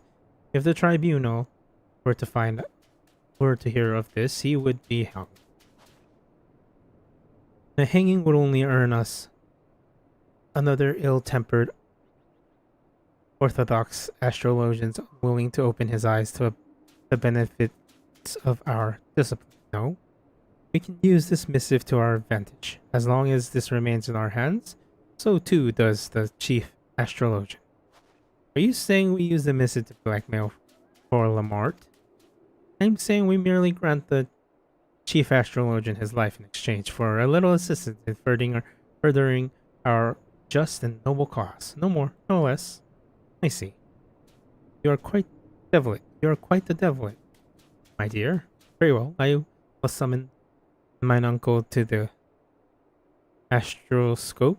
Then we will present him with our offer.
Let's see if I can talk to him before.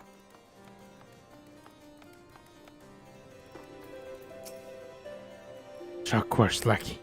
And how are you still? I mean, I haven't the time for idle chatter. Can you not see I am a busy man? A clear night. Have you perchance looked to the heavens and spied a constellation of a cobalt silver star? That, my friend, is the realm of Holone. Her halls dwell the heroes of Ishgard, whose valiant souls, those valiant souls who gave their lives to defend us from the Pervanian horde.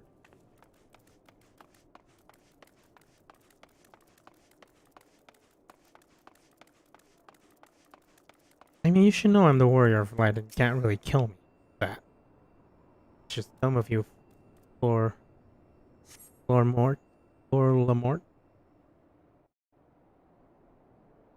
Honestly, these job quest stories are pretty fun.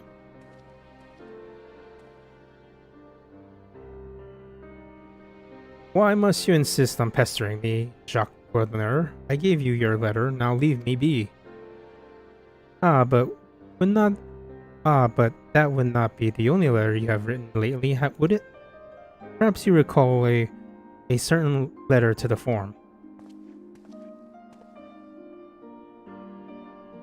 A letter carried by a party of less than savory characters who attempted to kidnap Lady Leveva and deliver her to Charlian.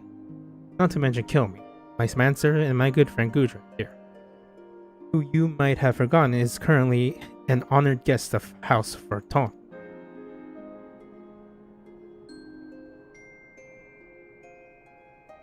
A letter drawn up and signed by none other than you, Uncle. Oh, do not presume to misunderstand it. We wish neither your disgrace nor your death, at least not at our hands. In fact, we wish very little from you, not you might say, in the sense that you are to never again use your influence to hamper our efforts to spread Charlian astrology here in Ishgard. Involve yourself no more in the affairs of me and my guests, and your secret remains safe. I will never forgive you for trying to have me murdered. If that is, you give me your word. It is not as if you've left me with much choice. You have my word, but know that my silence will not make your nonsense any more accepted in the vault. There are those who will see you fall, others who care little whatever or not I speak my piece. Well, we are fully aware of the peaks we have left to scale.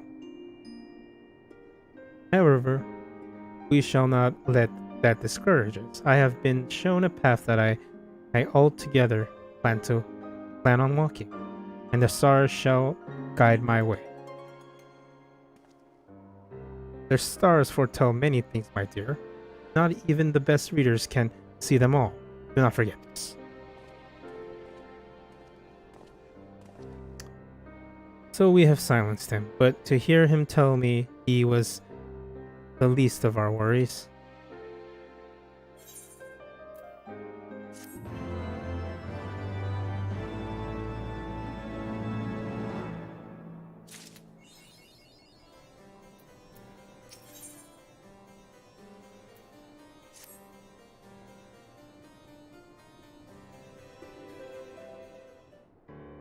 Now that Floormort has so graciously agreed to discontinue his meddling in our affairs, I believe we may find our peers and colleagues more receptive to our proposal. Perhaps I shall begin with another trip to the vault to inquire about them reconsidering my petition to grant Lady Leveva to the opportunity to speak with the Conclave. We all have our Jacques Baudard, and none will deny yours is convincing seemingly insane people to do your bidding. Gudrak here is a testament to that. I look forward to hearing of your progress. As for me, there are still some questions I need answered. The first being, how exactly did Laura Lamore come into contact with Charlie and assassins?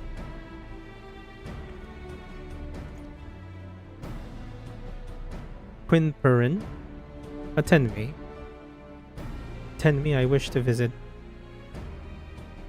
Foundation and learn if there has been any sighting of suspicious foreigners. Might I suggest that Gudrak do the same here at the observatorium? Perhaps a second call on our new ally will help mine uncle recall not he may have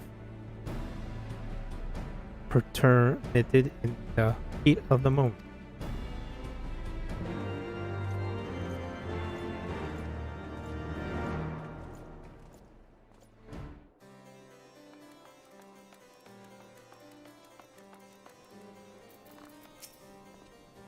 Seven hells, I rue the day I ever see another Charlian. Please, I've done all you ask. What more do you want me for me, blood? Or are you simply here to boast?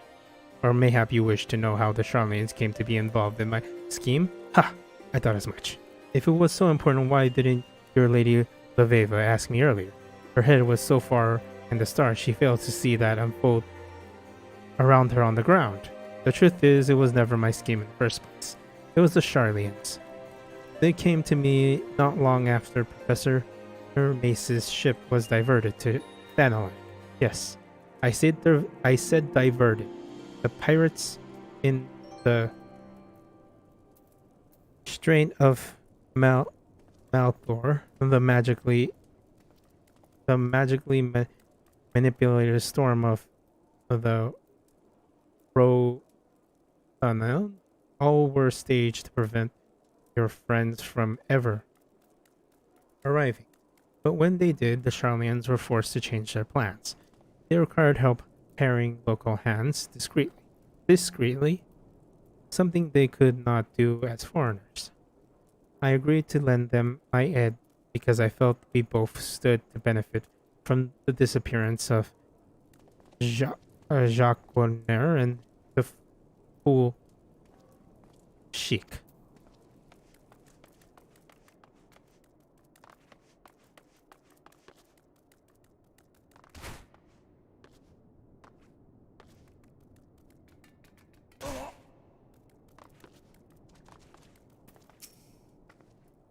The chief astrologian. There is rarely a day when he isn't meeting with visitors from across the realm and beyond. Why, this past moon he has been entertaining guests with very distinctive marks on their face. I asked Lord for Fleur Lamort whence they hailed. He only answered the north.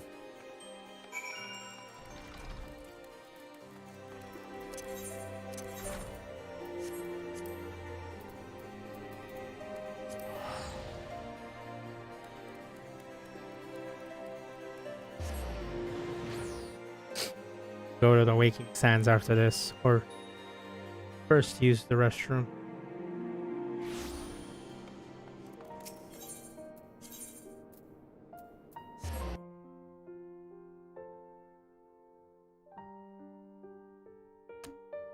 I have work tomorrow. But the story is so good.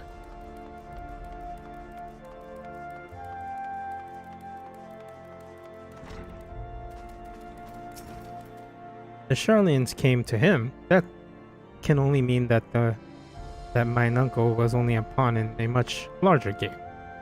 A game that began long before we ever became involved. Think back, Drac. The bandits in the Black Shroud and those pirates you described that attacked you in some elements, they all have strange facial markings, as did our false astrologian. It is not much, but perhaps Lady Leveva would be able to make more sense out of it. Despite the time we have spent together, I have this feeling she has yet to be completely honest with us. But look at me. The beloved relatives tried to have me killed, and the next day I began doubting everyone about what a sad state of affairs.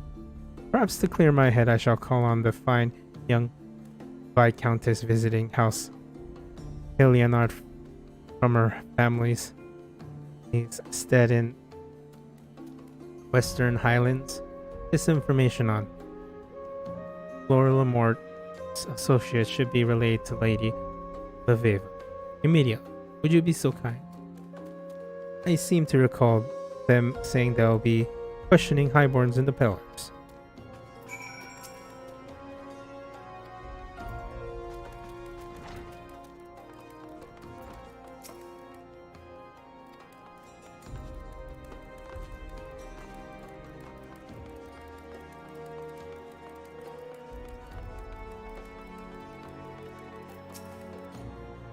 Lord, were you able to learn anything of importance at the observatorium? Lord Flor Lamort was not the one to hire the Charlians. Lady Leveva would want to know. Lady Leveva? Lady Leveva? Where was she? Was right here.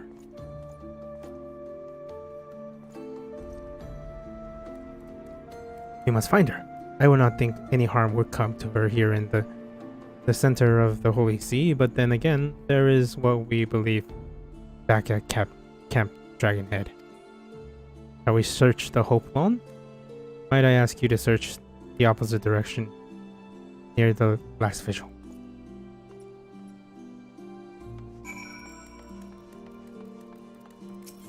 I said I wouldn't, but still, I didn't want the quest to be over there.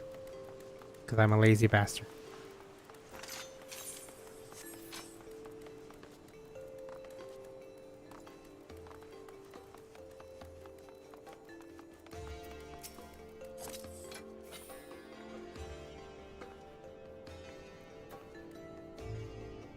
I'm sorry, I think you've mistaken me for someone else.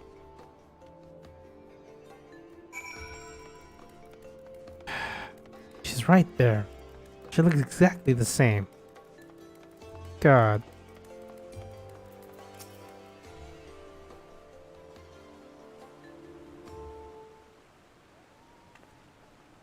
Udrak, when you were speaking with Quinn Perrin, someone approached me from behind and placed a dagger on my back. I had no choice but to be led silently away. Luckily, my assailant let down his guard. When we arrived in the shadows, I was able to deliver him a swift kick to the groin. I've been running ever since. As Flor Lamort wasn't the architect of this scheme to drag me back to Charlian, after all, I had my suspicions. I was a fool to believe they would simply let me leave. Do you recall when I mentioned there was a person in the old world intended on hoarding our nation's knowledge? Well, it appears that my efforts to train you and Jacques Costin has attracted their ire. Udrak, allow me to apologize. I have not been worldly frank with you about my reason for visiting Eorzea. The truth is, I came here because of my father.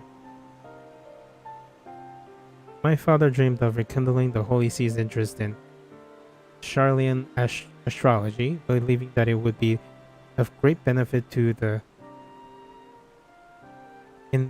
battled people of Ishgard. He came here several moons after I was born, intended to remain for only a season. However, he never made the return journey. His dream was left. Realizing that his newborn daughter left without a father, never once did I meet him. Every night when I look to the stars, I know that those are the same sky as he too gazed upon, the same sky he used to strengthen and guide. It was only natural that I followed his footsteps, in spite of the objections of my mother, who did not wish to see her only daughter lost as well. And here I am in Eorzea, almost 2 decades later, pursuing a dream my father never lived to realize, a dream that has become my own, and now someone is trying to stop me. You let them, well, you Well, just let them try, I say. Just let them try.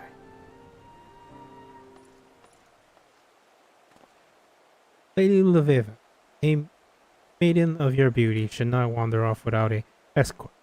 Monsters hiding even in the shadows of the pillars. Maiden, flattery will earn you nothing, Jacques, but I will accept it nevertheless. Tell me, what did the vault say of our proposal?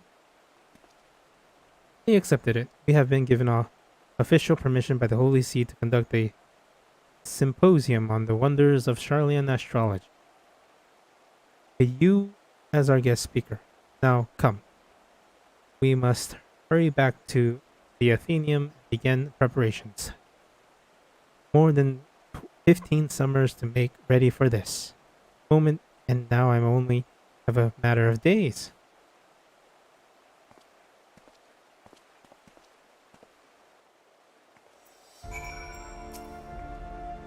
I've never seen Jacques so enthusiastic, but well, anything. I suppose we'll best hurry back to the Athenaeum before his passion cools and he finds a warm bed in which to reheat it.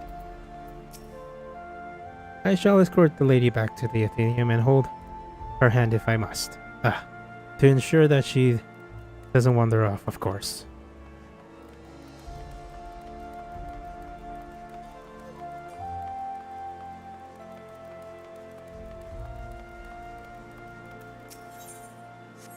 House Durandare.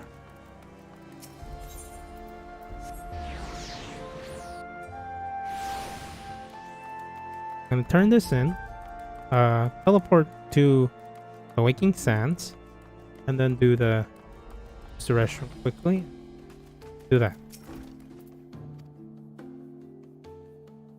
I am blinded to what's going on in the Foundation, so I will not claim that my life is in any way different.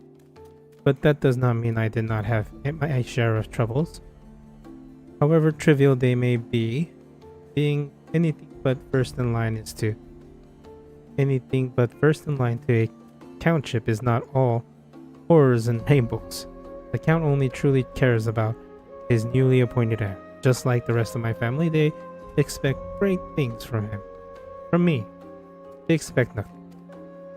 For a long time, I tried to prove that I could be as great as my cousin. It is why I went to Charlene. It is why I have tried to do things I had no business even trying.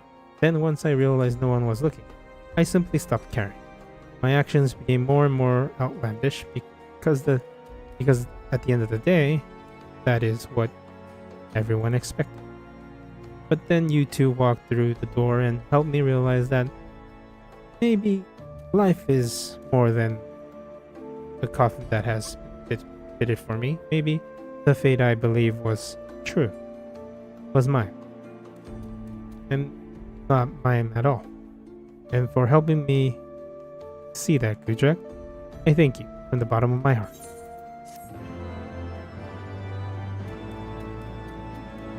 Ooh, nearly 3 hours of reading out loud. My throat is parched. But shall Ray return first? Oh, before that, shift. Not that. Pray return. As I pray return, use the restroom and get some water.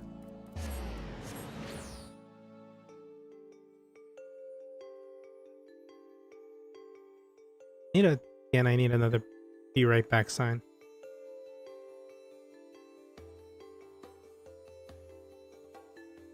Oh God, I'm sitting down. The pain. Young and anger. I like this attire right now.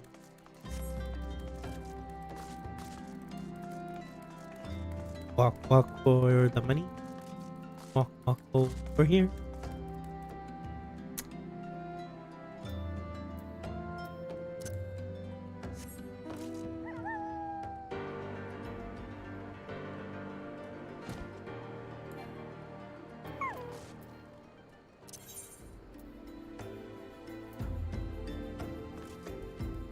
gonna lean on a wall.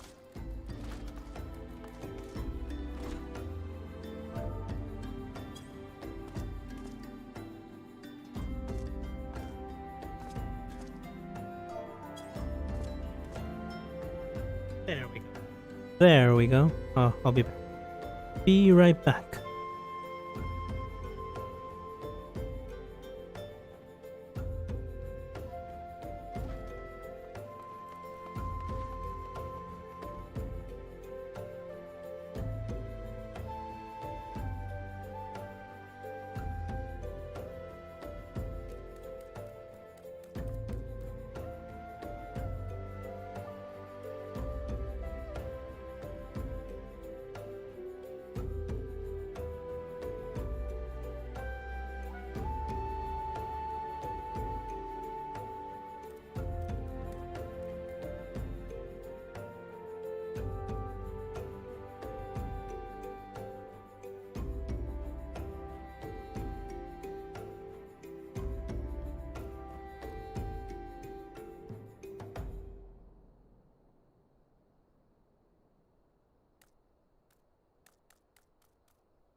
I have returned with water and refreshments.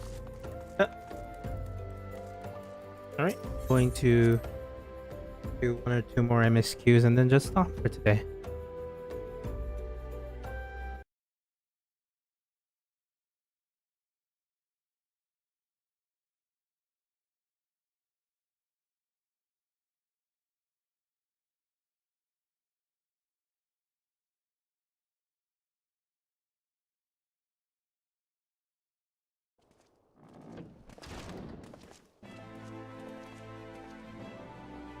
That's my boy. No thanks are necessary, General. I trust your recuperation continues apace. I cannot complain. Thanks to Higiri and her ministrations, I've regained much of the strength I lost during my imprisonment.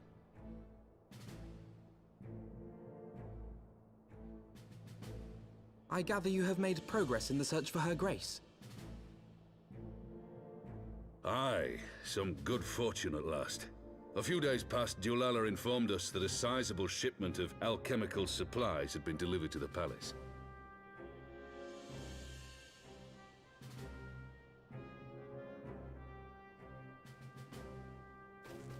With Papa Shan's assistance, I set out to ascertain the source and nature of the shipment. My inquiries led me to Frondale's frontistery.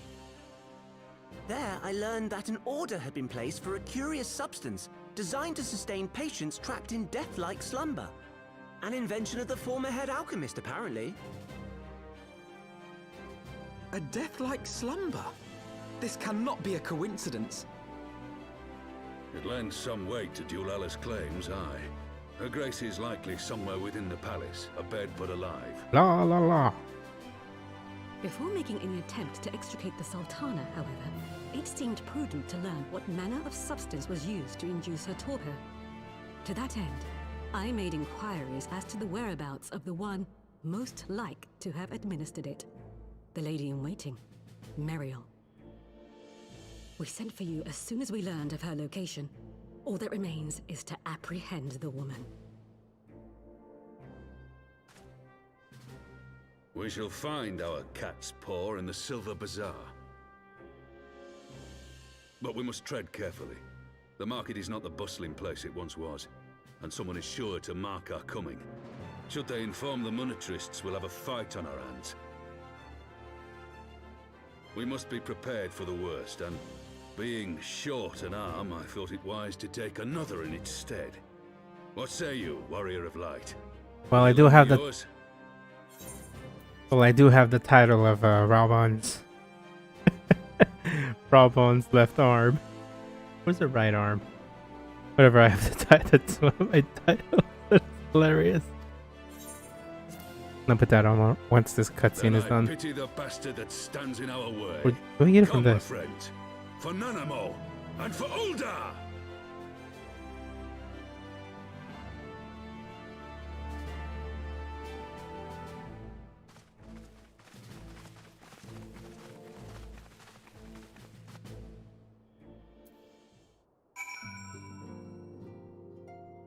Also, oh. You have chosen to entrap the Sultana in a death-like slumber. Rather than slay her, then one would surely also know of the means to rouse her from said state. Then there must be an antidote to this poison.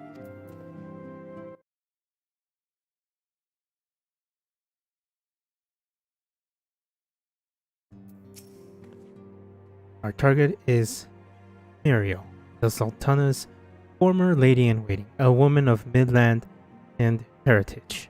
I am told the two of you have met. Our sources indicate that she has left the palace shortly after the incident and quietly rejoined the dwindling population of the Silver Bazaar. I suggest we begin by questioning the market's residents and confirming that Meriel is still in hiding there.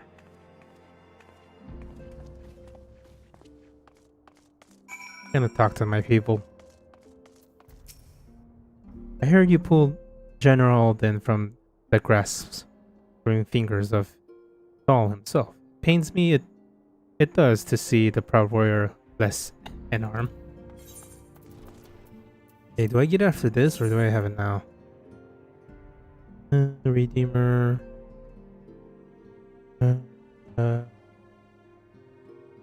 Unbeliever. Oh, well. My left arm. My left arm. Okay, I don't have it yet. Hello there, Arnvold.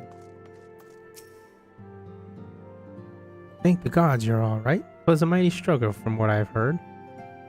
But I could have fought by your side. Still a minor character, Arnvold. You'll become an MC soon. Still a minor one. As for me, I am the warrior of light. And you, sir, are a half Garlean, half Alamegan man. Oh, whoa.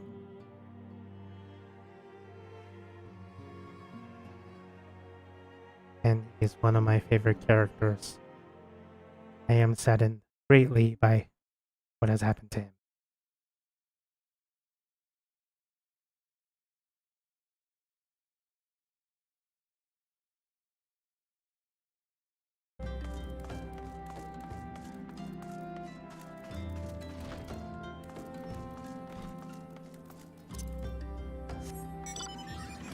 Right, we're cat girl dancing over there.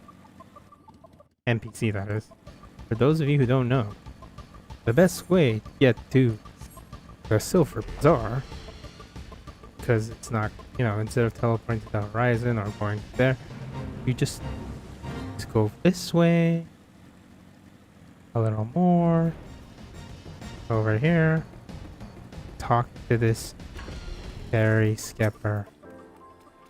If you like, I can take you to the Silver Bazaar for 40 gil. Pay up front. See? Knowledge beyond knowledge.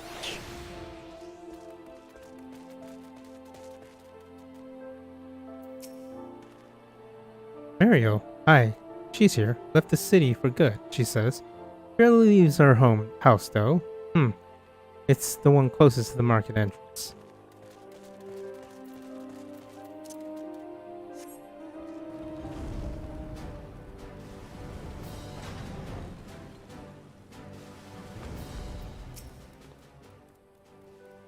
And what brings you to our lonely little hamlet? I believe that the arrival of your entourage just about doubles our population. Mariel, looking for Mariel, you say? If you're hoping to lure her back to Ul'dah, you may as well give up now. The girl's done with this city life. I've met the Sultana's handmaiden on numerous occasions, but I cannot for the life of me believe her features to mind.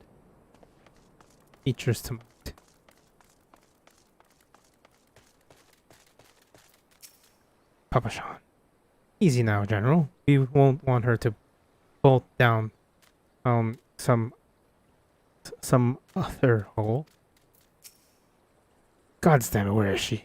I will tear this place apart if I must. Hey, do-la-la-la. Let us gather all the players together. This has gone as long enough.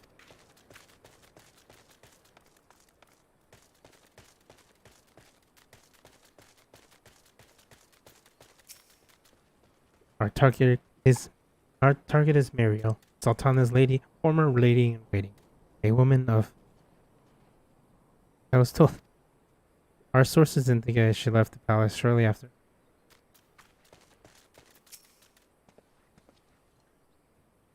Oh, do I know what of any returning residents? God, odds don't tell me they're starting to come back. My masters would not be pleased to hear this.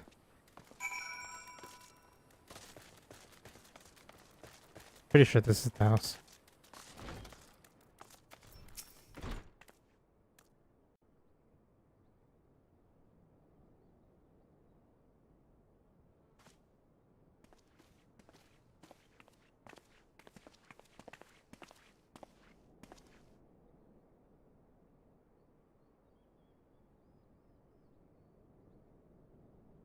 You are Meriel, the Sultana's I know no one of that name.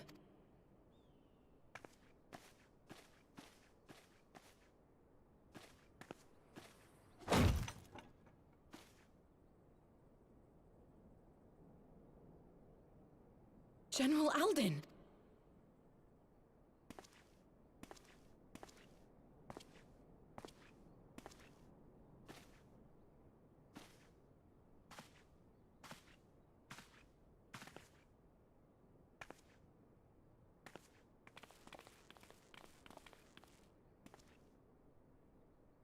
We will have the truth from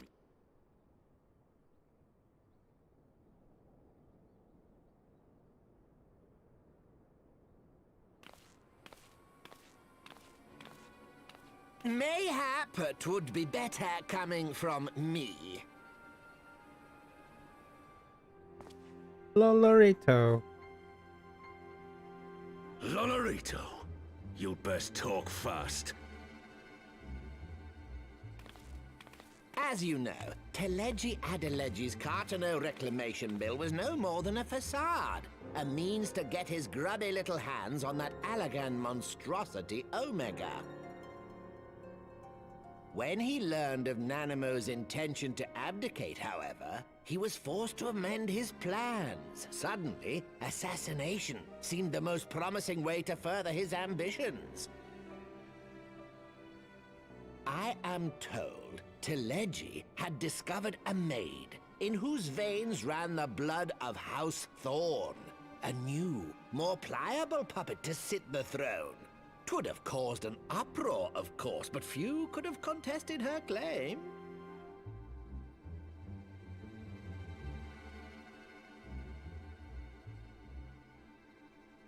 'Twas plain that Teleji's wild machinations had outgrown our ability to control them.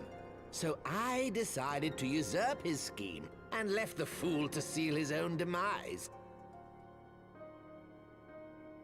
And what of Nanamo? Oh, I have no desire to harm her grace. 'Twould profit me little to destabilize our government. Thus did I employ young Meriel here to administer a potent sleeping potion in place of a poison.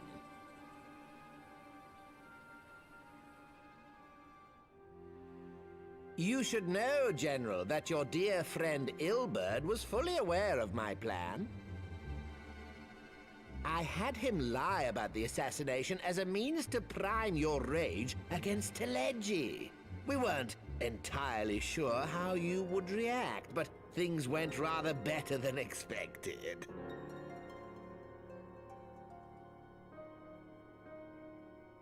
You conniving little worm! You had your claws in the Crystal Braves before their first recruit had sworn to serve!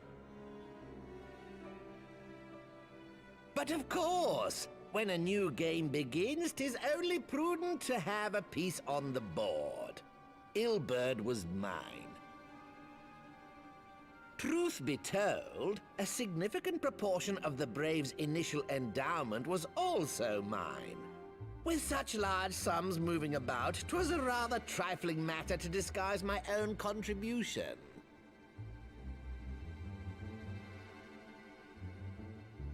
Ah, Ilberd. I secured his services with a promise to support his cause once my authority had been solidified. I swear, the man thinks of naught but prizing Alamigo from the grasp of the Empire. Unlike you, General, the poor fellow seems quite unable to forsake the land of his forefathers. Mayhap that's why he called you a traitor to your people and a disgrace to your homeland, amongst other things. What was it he always compared you to? Oh, yes, an overgrown lapdog begging for scraps at the Sultana's table. Oh, how we laughed. Alas, Ilberd's entertaining little outbursts eventually gave way to wearisome tirades, and the zealous brute became rather Unruly. I had no wish to see you executed, you understand, but he would not take no for an answer. Rest assured, his employment with me has long since ended. Which brings us neatly to the present. What say you, General? Both you and the Sultana are alive. We have one corpse and one fugitive. And preparations have been made to restore your good name. Shall we cry quits and start again with a blank ledger? The hells we will! Do you honestly expect me to forgive and forget? After all you've done? You're guilty of high treason! Stay your blade, Master Alden. You yourself are not innocent. Or have you forgotten your own crime in executing Teledji Adeledji without trial? Though you acted out of loyalty to the Sultana, such deeds are in violation of both the word and spirit of the law.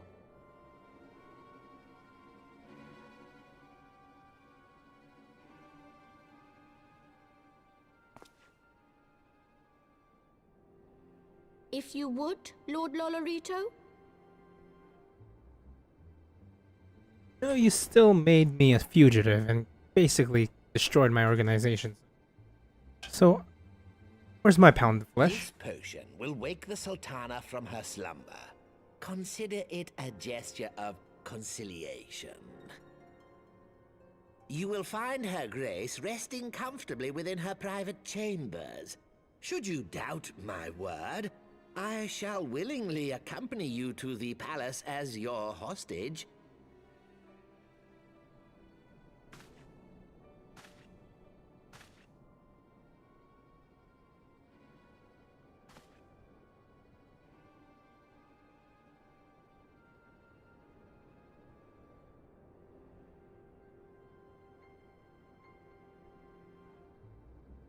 I like not your motives, Lolorito. But you saved the Sultana's life, and for that, you have my gratitude.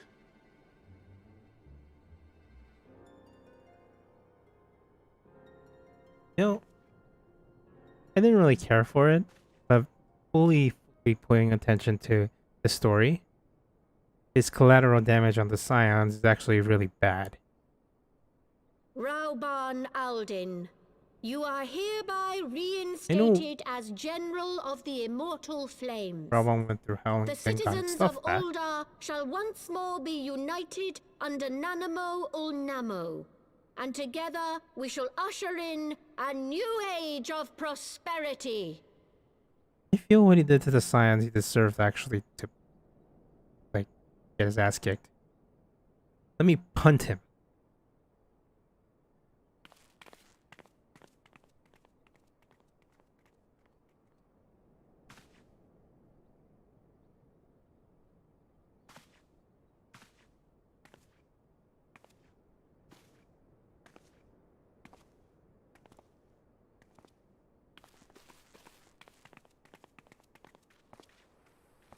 Punt? Can I punt him? No, I'm serious. They're just, like, I forget. Do they cover this?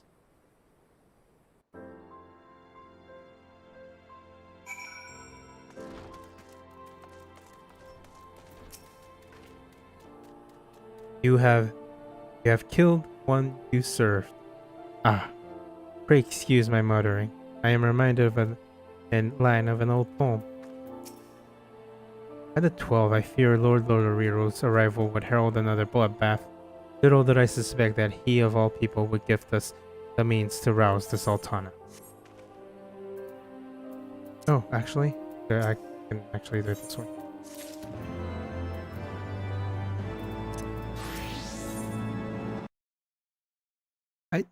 I want to know. I really do.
shall we also make our way to Ul'dah? I imagine Bartholomew has been instructed to admit us.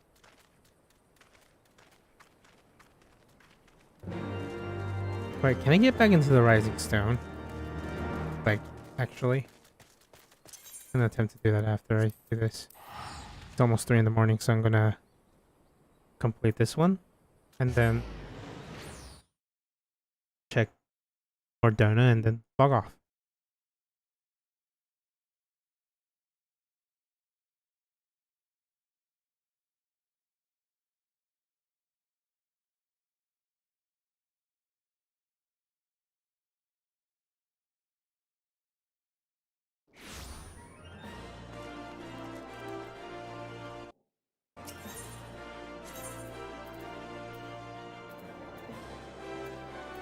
The Royal Promenade.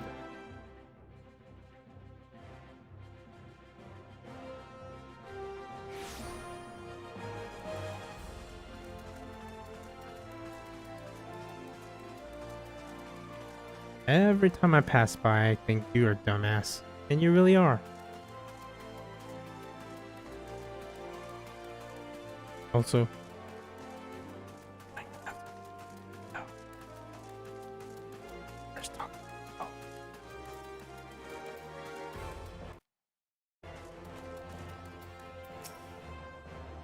Flame General Robot mentioned you might be coming. Please, this way if you will.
I was having the longest dream.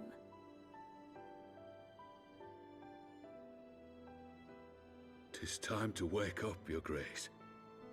Another day begins in Thanalan, and the sun blazes bright upon the sands.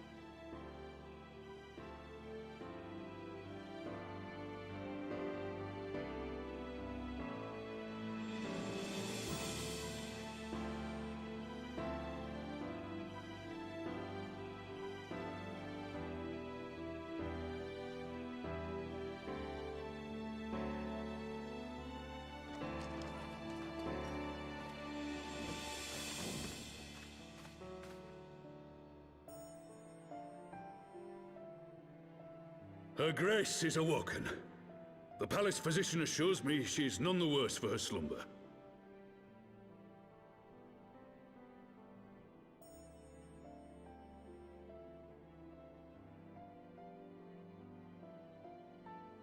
I believe Her Grace will soon resume her plans to place the government of Ul'dah into the hands of its whatever path she chooses to take, I shall walk it with her. And we shall tread slowly, lest the nation be unsettled.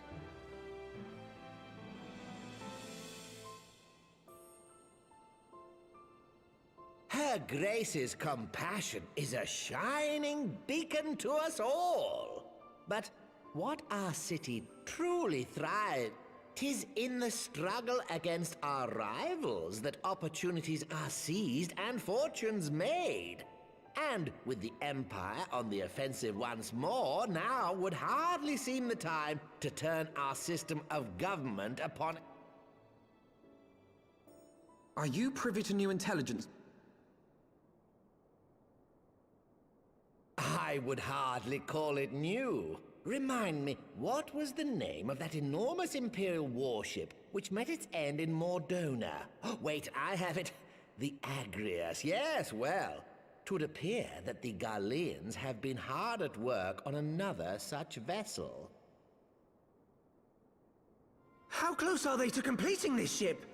Is it operational? Its maiden flight was a success, I hear. I should imagine Emperor Varys is eager to see how it performs in battle. My lords and lady, I move that it is time to repair the damage caused by Teleji Adeleji and prepare our great nation to repel the Empire once more.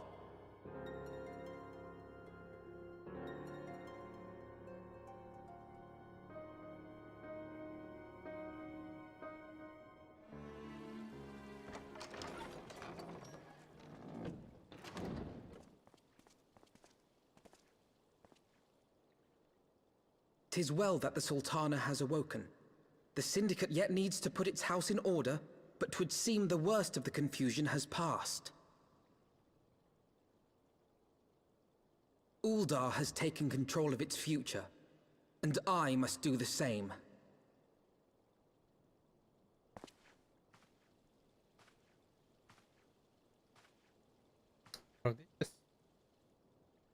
I have decided to disband the Crystal Braves. Among the recruits, there were those who supported our Order's goals and convictions with all sincerity. 'Tis my hope that these loyal men and women will choose to remain our allies in the battles to come. As for those who sided with the traitor, Ilberd, they shall be hunted down and held to account for their crimes. It is my earnest hope that they will surrender themselves peaceably when the time comes, though I think it unlikely. Ah, my all-conquering Crystal Braves. The model army meant to pave the way for a single unified Grand Company of Eorzea. That so high an ideal should be brought so low. I need not tell you how deeply the betrayal stung me. Yet I see now that it was mine own naivety and pride which allowed the Braves to fall prey to corruption. As ever, it is to your own shining example that I turn for inspiration. Like you, I mean to stand firm in the face of hardship and give mine all for the cause. Let us resume the search for our missing comrades, that we might come together to shine the light of dawn across the realm once more.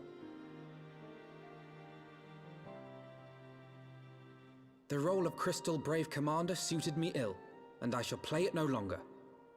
Henceforth, I shall be no more or less than Alphino, proud member of the Scions.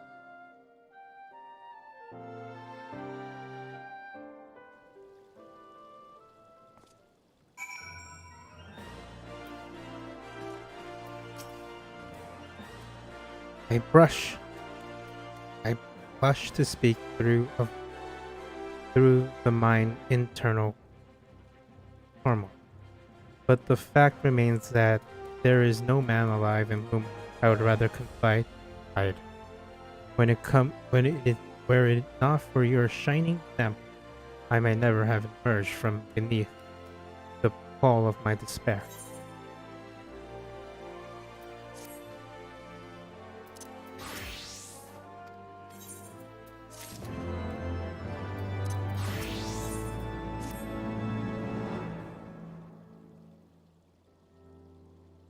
Still no word from Master Guard. I hope this monocutter of theirs is... I assure that Her Grace would make a full recovery. I and Uldar too shall flourish once more. General Raban and his colleagues have matters well in hand, I believe. Lady Yugiri, a question, if I may. I believe your people have been keeping a close eye on the Crystal Wave. Braves, might you know how things stand as at the Rising Stones? Yes, of course. You will be pleased to know that the third unit Braves abandoned Revenant's Toe when they learned of Captain Ilbert's defeat. The only blue uniforms to be seen there are of those who's worn by soldiers loyal to you, Master Alphino. To me, I see. I'm grateful to hear that at least some of our members were true to our oaths. We return to Ishgard, I must go to Rising Stones and thank these stalwarts for their service. It shall be my final act as Crystal Brave Commander. Will you join me, Gudrak? You were there at the company's inception. It was only fitting that you are present for at its end. And I will appreciate the support.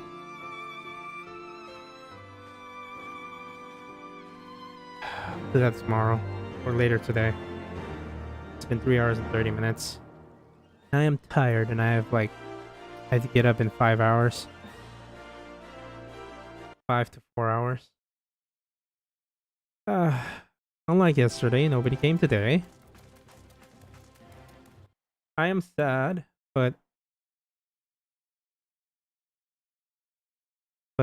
you know, I hope someone comes tomorrow or later today. And if you're watching the VOD, thank you for watching the VOD. And you know, maybe come to the live stream. But if it's too late, at least, you know, like and subscribe. Thank you for watching, and see you again later. Good night.